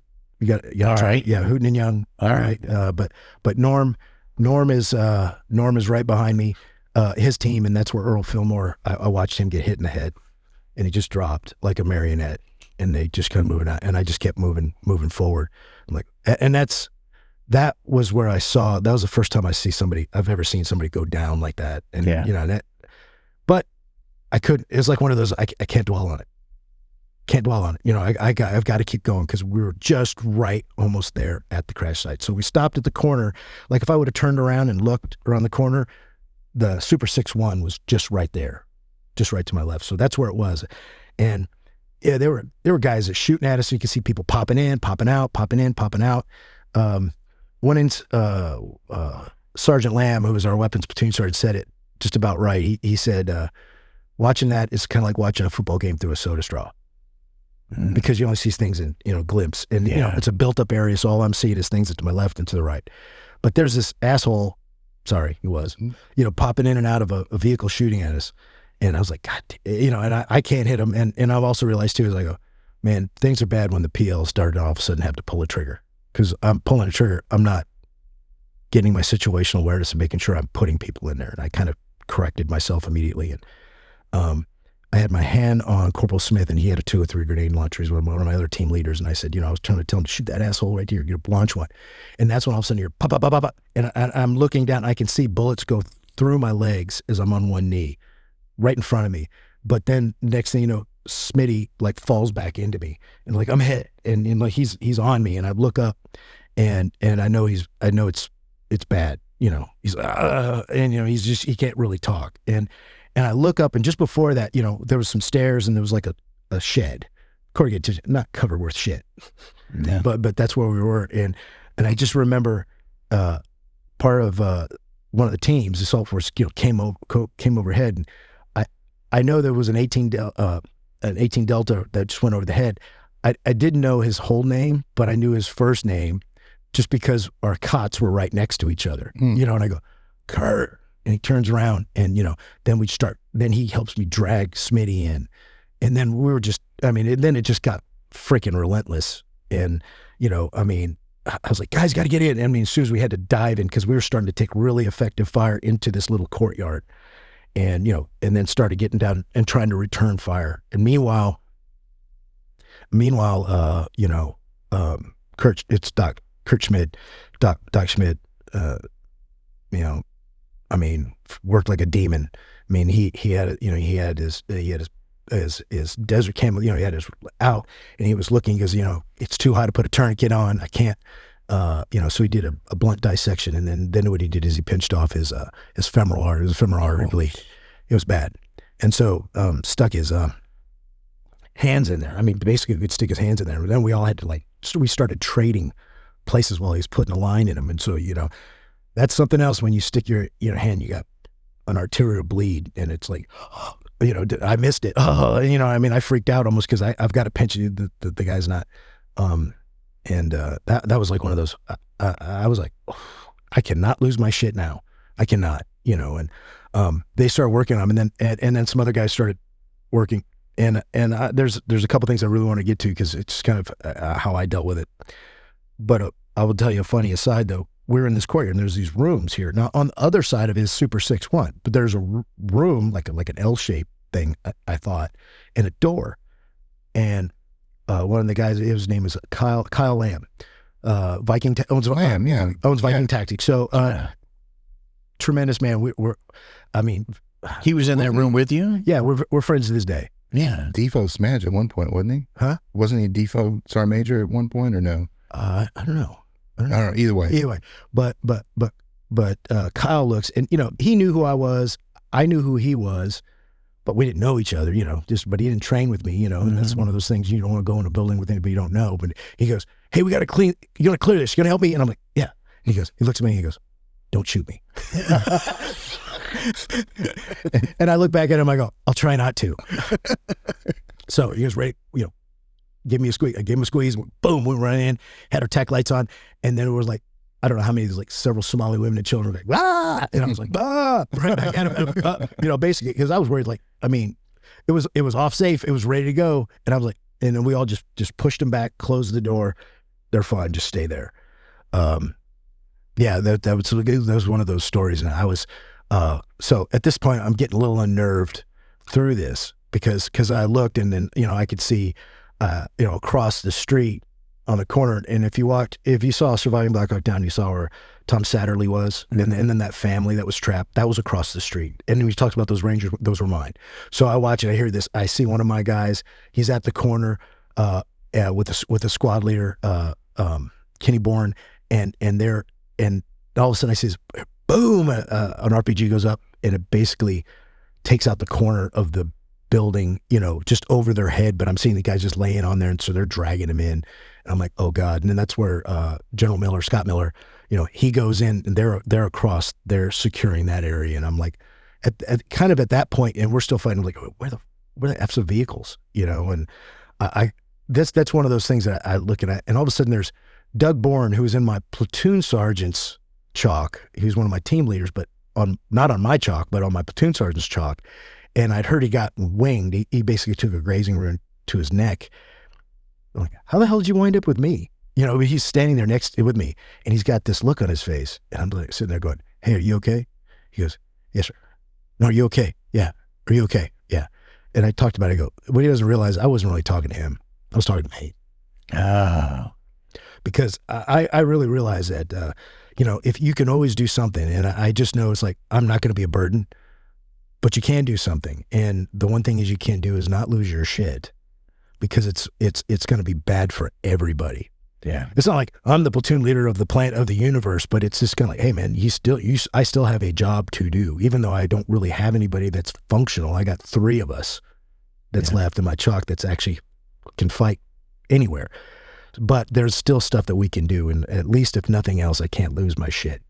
I can make communications. I can try to paint a picture for hire. I can report. I've got a guy that's at this point, I know it's really bad. I'm saying, hey, they started to run morphine and keep him calm, to try and keep Jamie calm, and he's starting to now lose consciousness, and he's bleeding. And I go, I got to get somebody to get him out of there. So so I had stuff to do. So don't think about me. Think about somebody else. I think a lot of ways that, I probably had a lot easier because I had more shit to do. I kept myself busy. I was active. And I thought that was, that helped me deal with it in the moment. Yeah. So we wound up, and at this point, we realized, hey, the convoy either got lost or turned around. And really, I have nothing against them. You see it. Actually, the few things that the movie kind of gets right is, imagine, they're trying to direct them to say turn left, and they're already past it, and like and if you saw, like the special kind of talks about when you talk to Dave Deemer and Thomas, and they who were in the convoys, they were just getting the shit shot up everywhere they turned, and so they're boom, boom, boom, boom, so they had to just get back, and oh, by the way, they still had all the prisoners. They got to get back, and so. That's what happened. They went, and like kind of darkness fell. It got a little quieter at that point, but not much. They kept trying to probe us. We put strobes up on the buildings, and the AC, not the AC-130s, the AH-6s were just lighting it up the street right around us. So low that I had brass raining down on my head and into my shirt and burning my neck. That's how close they were. Just damn firing around us. And but then that's, I was told, you can't bring anybody in for Jamie, it's not. And so he wound up passing at about like 8:30 at night, 20:40. I do remember that call was like, don't worry about it. He's gone. It's not needed at this point. And so, but we sat there, and then meanwhile, basically they had to, that's where the cooks, bakers, and candlestick makers, Oh, by the way, and I do need to say, and I'm sorry I'm rambling on, but I just get a train of thought. Larry Moores was there, but, he had to launch out because they had, another crash. So they tried to get to that, and they had a whole freaking civil defense plan because they were moving in cars, hulks, tires, lighting shit on fire, and they were trying to move around. They were getting shot up as they tried to go around. So QRF tried to do the same thing. So realized this is not going to work. So we're going to have something more substantial. So that's why they formed, everybody that was back at the airfield, Malaysian APCs, Pakistani tanks and 113s, and at least 2 companies from 214, and they would all meet at the Newport, and they were going to come up to us. And I'm telling you, it was, okay, fine. Like, wait, what are they coming to? And it was funny. It's like, they're coming. It's starting to go on and on and on. Now everybody was, hey, you guys didn't have your nods, because we didn't. Our fault. We didn't. But that wasn't a turning point, because now we're static now. And they come in, we're going to light them up. And we did. So we kind of kept them all at bay, but we started running out. And that's when Stan Wood and an aircraft, a helicopter came in, and I think he had like 70 plus bullet holes in it as he was flying. And I thought it was like, as he was they were kicking out ammo cans for ammo resupply for us. And I was like, holy shit, he better leave, or that helicopter's going to drop on our heads. Easy. And so, yeah, it was interesting. And, it was kind of one of those things too, is, when I talk about it, I do remember, is like my company commander, who was like, he made it kind of where I said Goodell was, and that's where my platoon sergeant was, and that's where the assault guys where they were in those buildings across the street, where before, like, I would have to cross where Fillmore got shot, Earl got shot to get, he's like, wait, bring your guys with who's back to me. And I'm like, yeah, no, sir, I'm not doing that. He just didn't get it. I'm like, I'm here, I'm secured, I'm fine. I've got my people across the street. I'm not going to leave without Smitty. I'm not, and I know that they can't get Walcott out of he's inside that aircraft and they can't get his body out. So, we're there for a while and I go, I'm good. I'm pulling security here with the assault force, with guys from the assault force. I mean, we're fine. And so, once you get to it, he goes, yeah, I got it. You're fine. So we'll go ahead and secure that.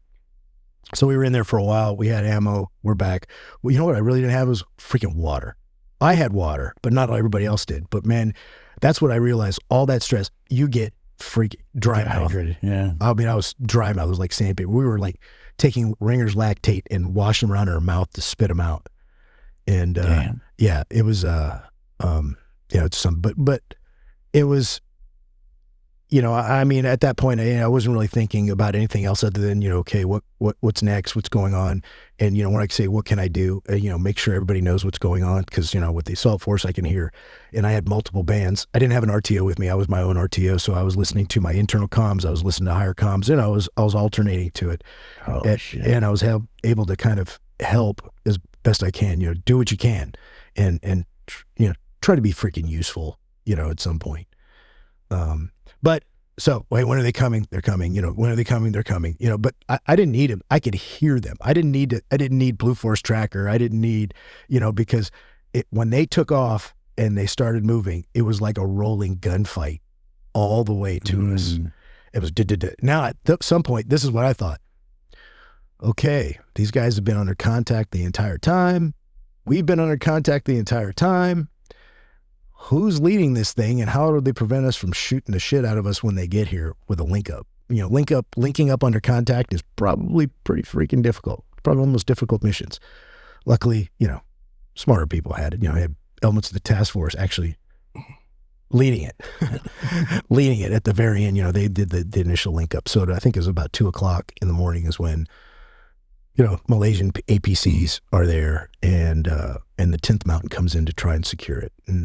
And so I helped load Jamie into the back of the Malaysian PC, and then I grabbed the folks, and the guys that I had that were still walking, 3 of us, and they told us, hey, come on up here to, so I linked up with the rest of my platoon where they were, and then I could hear the 10th Mountain Division coming in.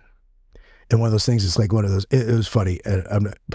This first sergeant for the 10th Mountain, he's screaming his ass off there. I'm like, that's a little harsh. I mean, it's just like, he was losing his mind. I'm like, what is he yelling at for? Yeah.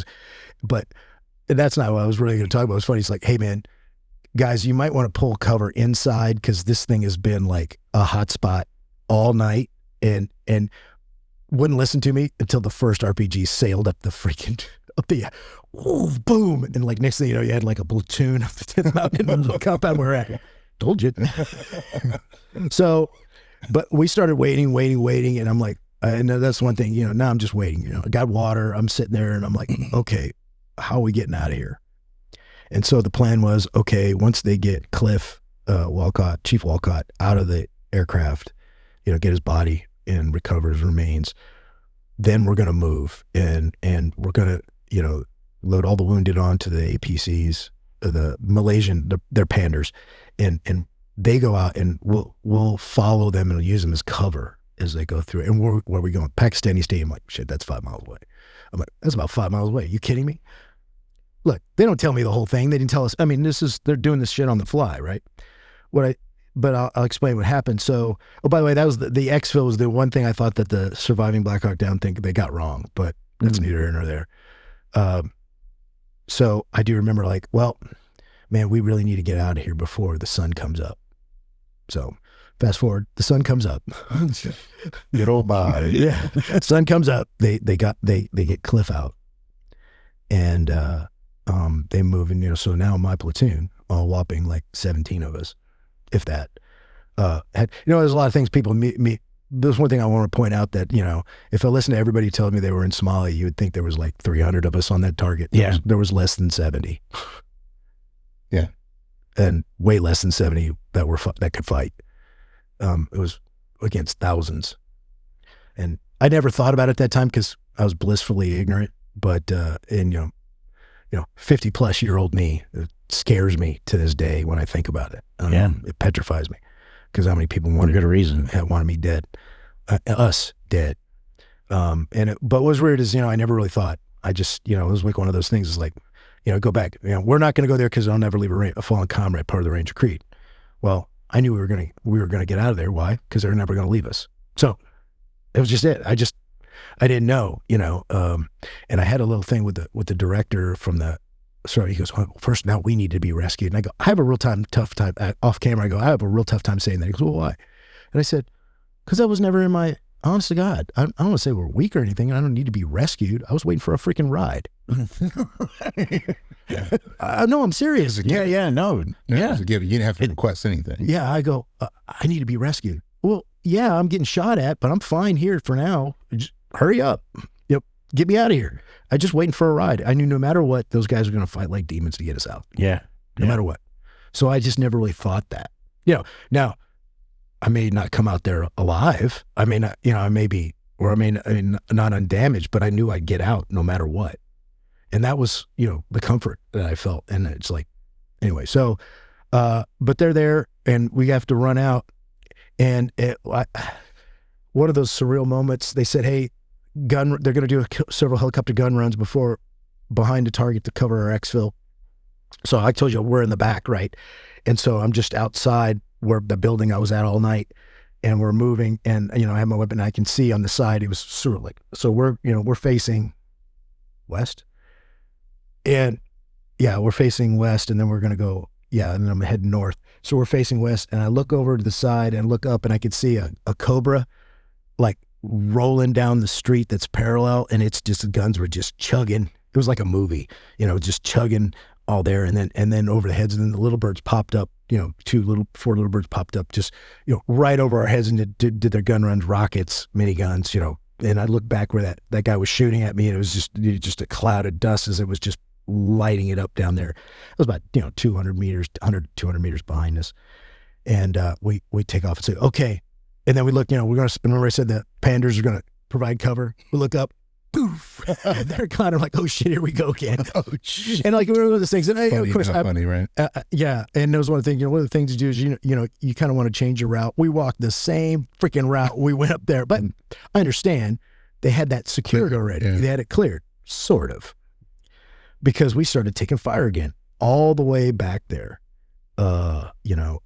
There's, like I remember hearing a boom across the street, and I'd see Doc Strauss, that same guy I told you, that tree, he has a bandolier with a bunch of flashbangs on it, and he's like, it's on fire, and he's like slapping his stuff because his bullet hit it, but it lit off the flashbang, so it kind of stopped it gets his body armor. He was fine, but he was like beating his chest trying to put the fire out, and Randy Ramalia, who he was in the special, fantastic man.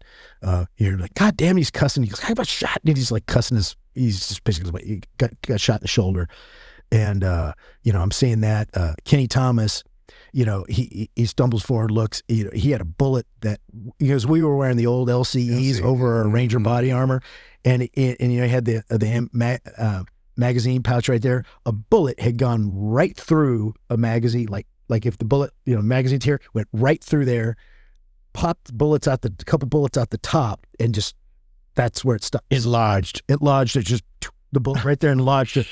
He has it he kept that. No way, he kept the magazine. Yeah, I think hopefully there's a statute of limitations, but he just kept it with him. He was like, well, you're supposed to turn all that. No, he kept it. And I'm like, I would let him keep it. Yeah, exactly. And it was funny. It's like years later, we were at the 30th, I was at an event with Kenny, and Kenny's also a pilot. Yeah, the guy's immensely talented, but he's a pilot, and he was giving me a ride because I was actually meeting Jerry Izzo, and we were going to speak at the National Veterans Museum Memorial and Museum.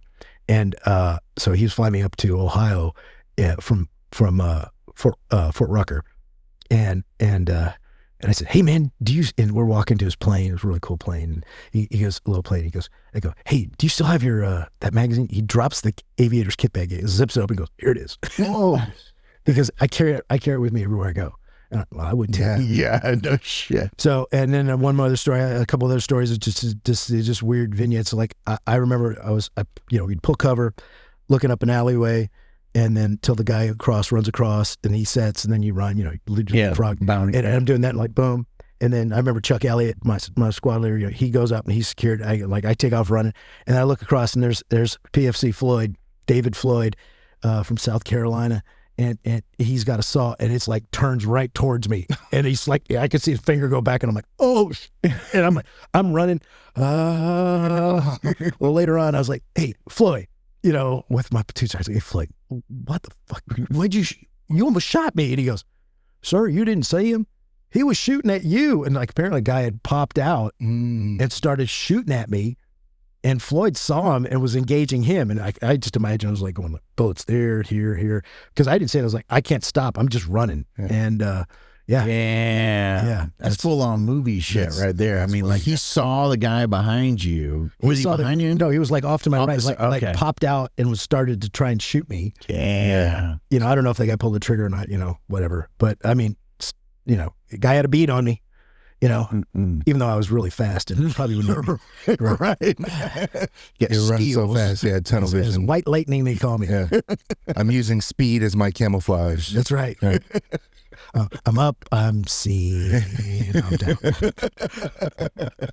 So I know I make light of it. I don't mean to, but humor. But we run past the Target building. We make a left. I go, oh, there's the Olympic Hotel, and there's a big old like a Sherman tank, Pakistani tank right there, and we turn around, and all of a sudden the tank goes off, boom, and you know it's shooting at. I don't know what he shot at, but it was loud.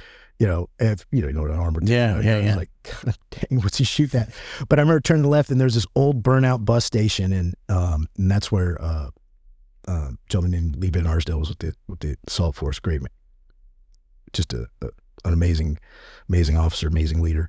But he's sitting there, he goes, all right, you know, and we're all like in there, like, what next? He goes, get on. And I'm like, and I only see 4 Humvees, and I go, on that? Like 4 of us. I mean, you know, I've got 17 alone, but that's all of us. Like, how are we getting on 4? So people just started loading on vehicles, and then I'm waiting, you know, trying to be the last guy, and just for me, and I just, okay. And next thing you know, I look around and I go, it's me, Chuck Elliott, a guy named George Siegler, one of my PFCs, and I look around and I go, uh-oh, like we're by ourselves, because those vehicles took off, and so we started, and I just remember we took off running, we just kept running, and I remember seeing this burnout Humvee, you know, and I reached in, grabbed a bottle of water, chugged it. Okay, let's keep running. You know, I'm like, uh-oh, you know, feet don't fail me now. Of course, we're supposed to go to Pakistani City. I'm going in the wrong direction, but that's which way we were supposed to go. And then you see this 113. It looks like the Beverly Hillbillies. You know, it's like the old thing. How many Rangers and assault force guys can you put in a 113? All of them. You know, I mean, It's like it's just stacked up, and they're trying to get them to stop. And they go, and then there's a second one, and it's me, Scott. General Miller, and you know, there's about 5 of us there. And I remember one in there, you know, I was running and the door was open, like, come get in there, and I reached and grabbed it, and I looked, and then it was a PFC Siegler, and he had that look, because I was faster than him.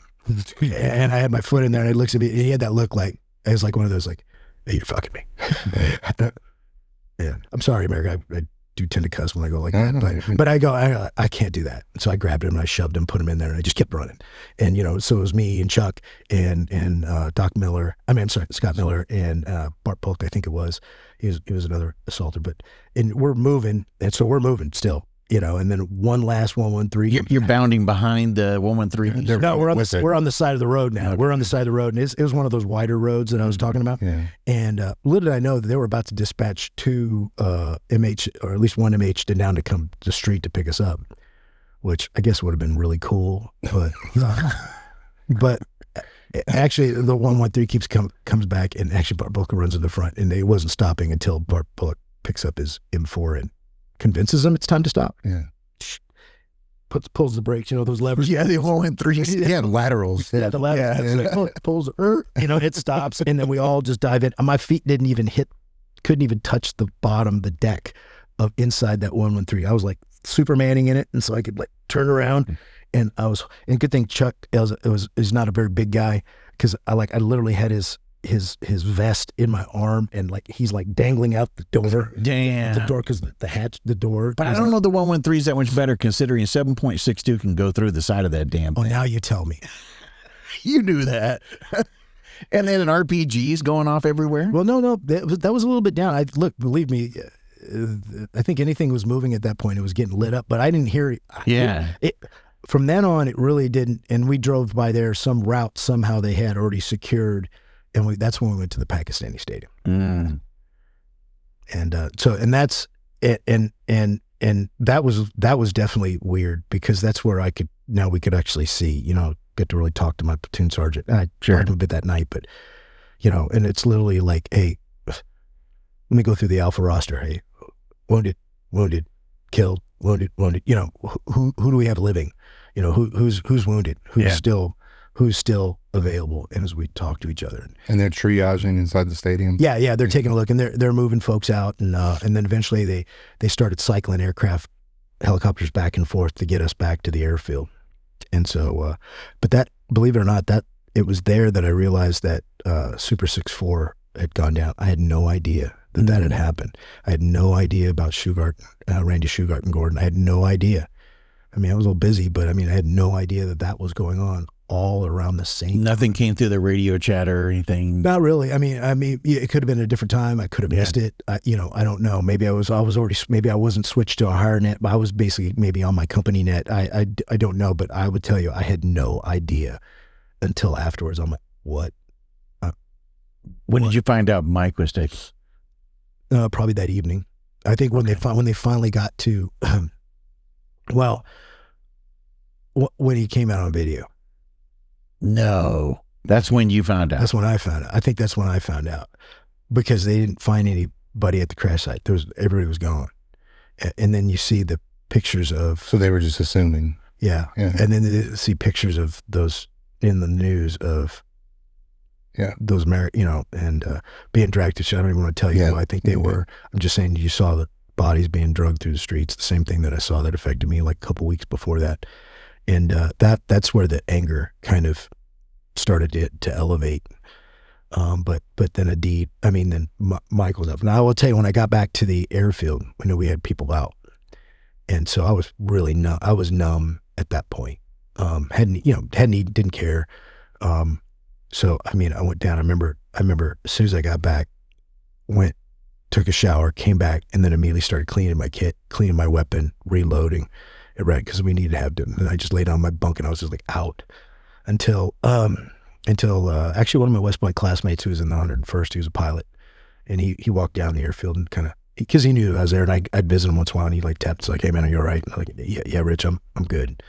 And enough to even watch our the ones that we had, the I think it was like 14 at that point, that were killed, that they loaded on the C5 and watched them go.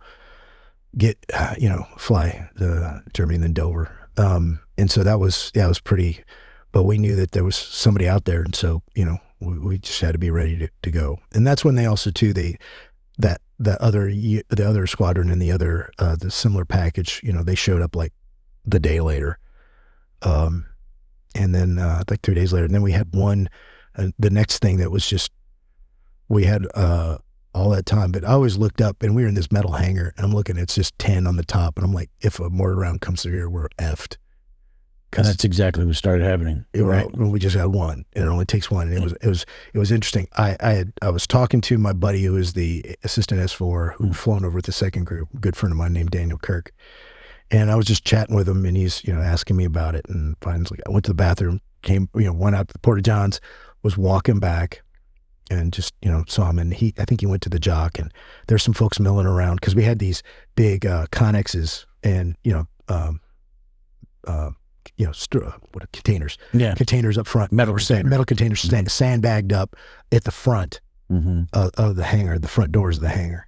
And I had just walked by, I saw, that's where I saw, Colonel Boykin, just walked to the end of the hangar. There was a TV there, and it was like, remember the show A League of Their Own? I remember this link to this day. A League of Their Own was on, and then all of a sudden it sounded like someone dropped a giant trash can, and it was a mortar round, and it landed right where the water bottles are, right at that container, right where I had just walked back and talked to my buddy Dan. But it killed Matt Ryerson, who was an assaulter, who had lived through the 3rd of October. He killed him instantly.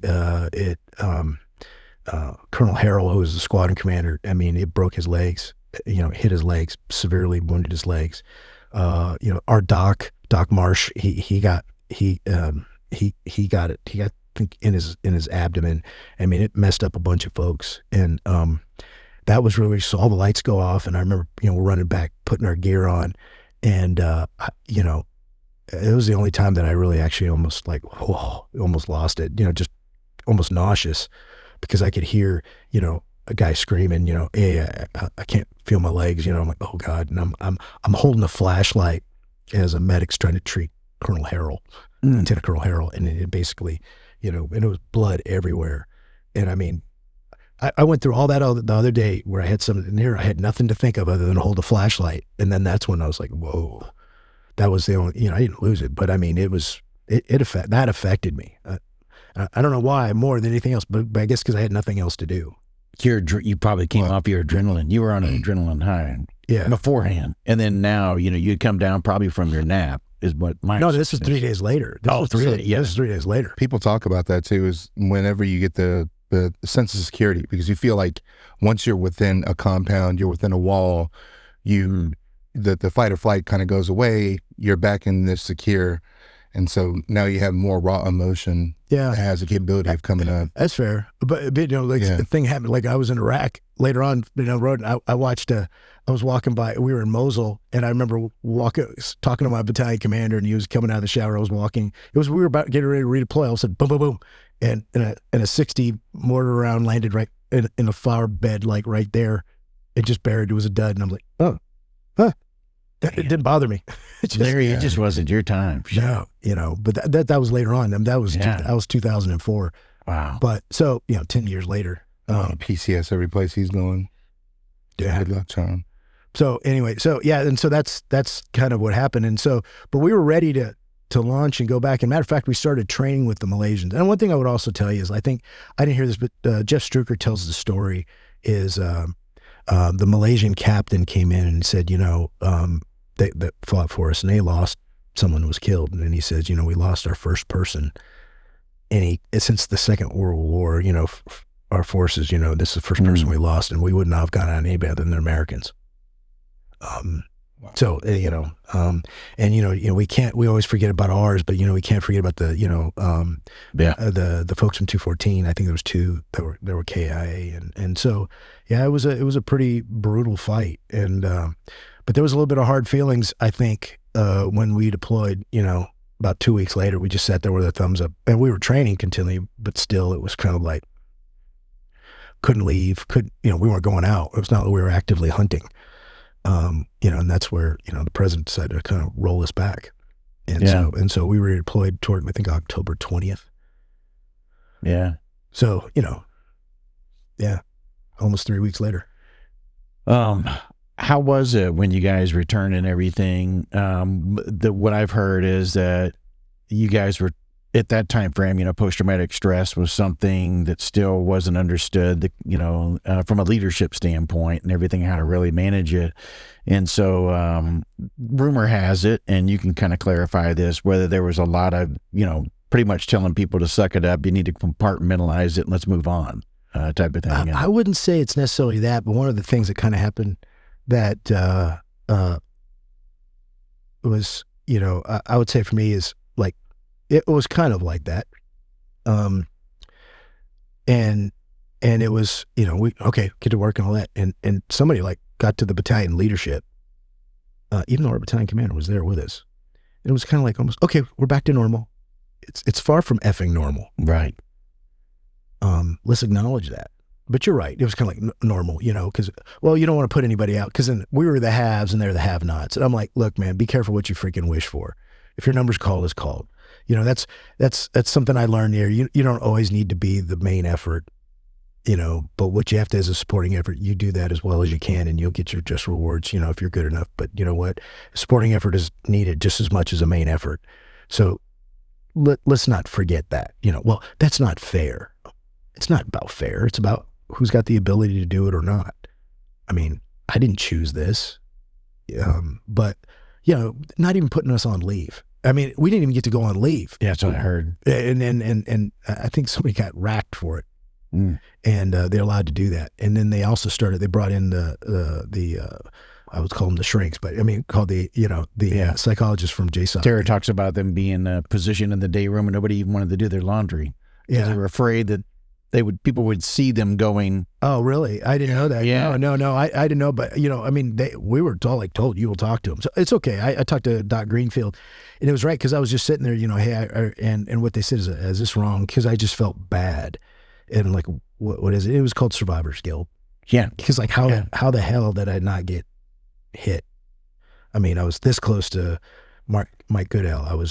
Arm was on the back shoulder of Jamie when he got hit. I'm just past Earl Fillmore when he got hit. I mean, how could nothing have happened to me when any of this, when all this around me, and he's just survivor's guilt. You'll be okay.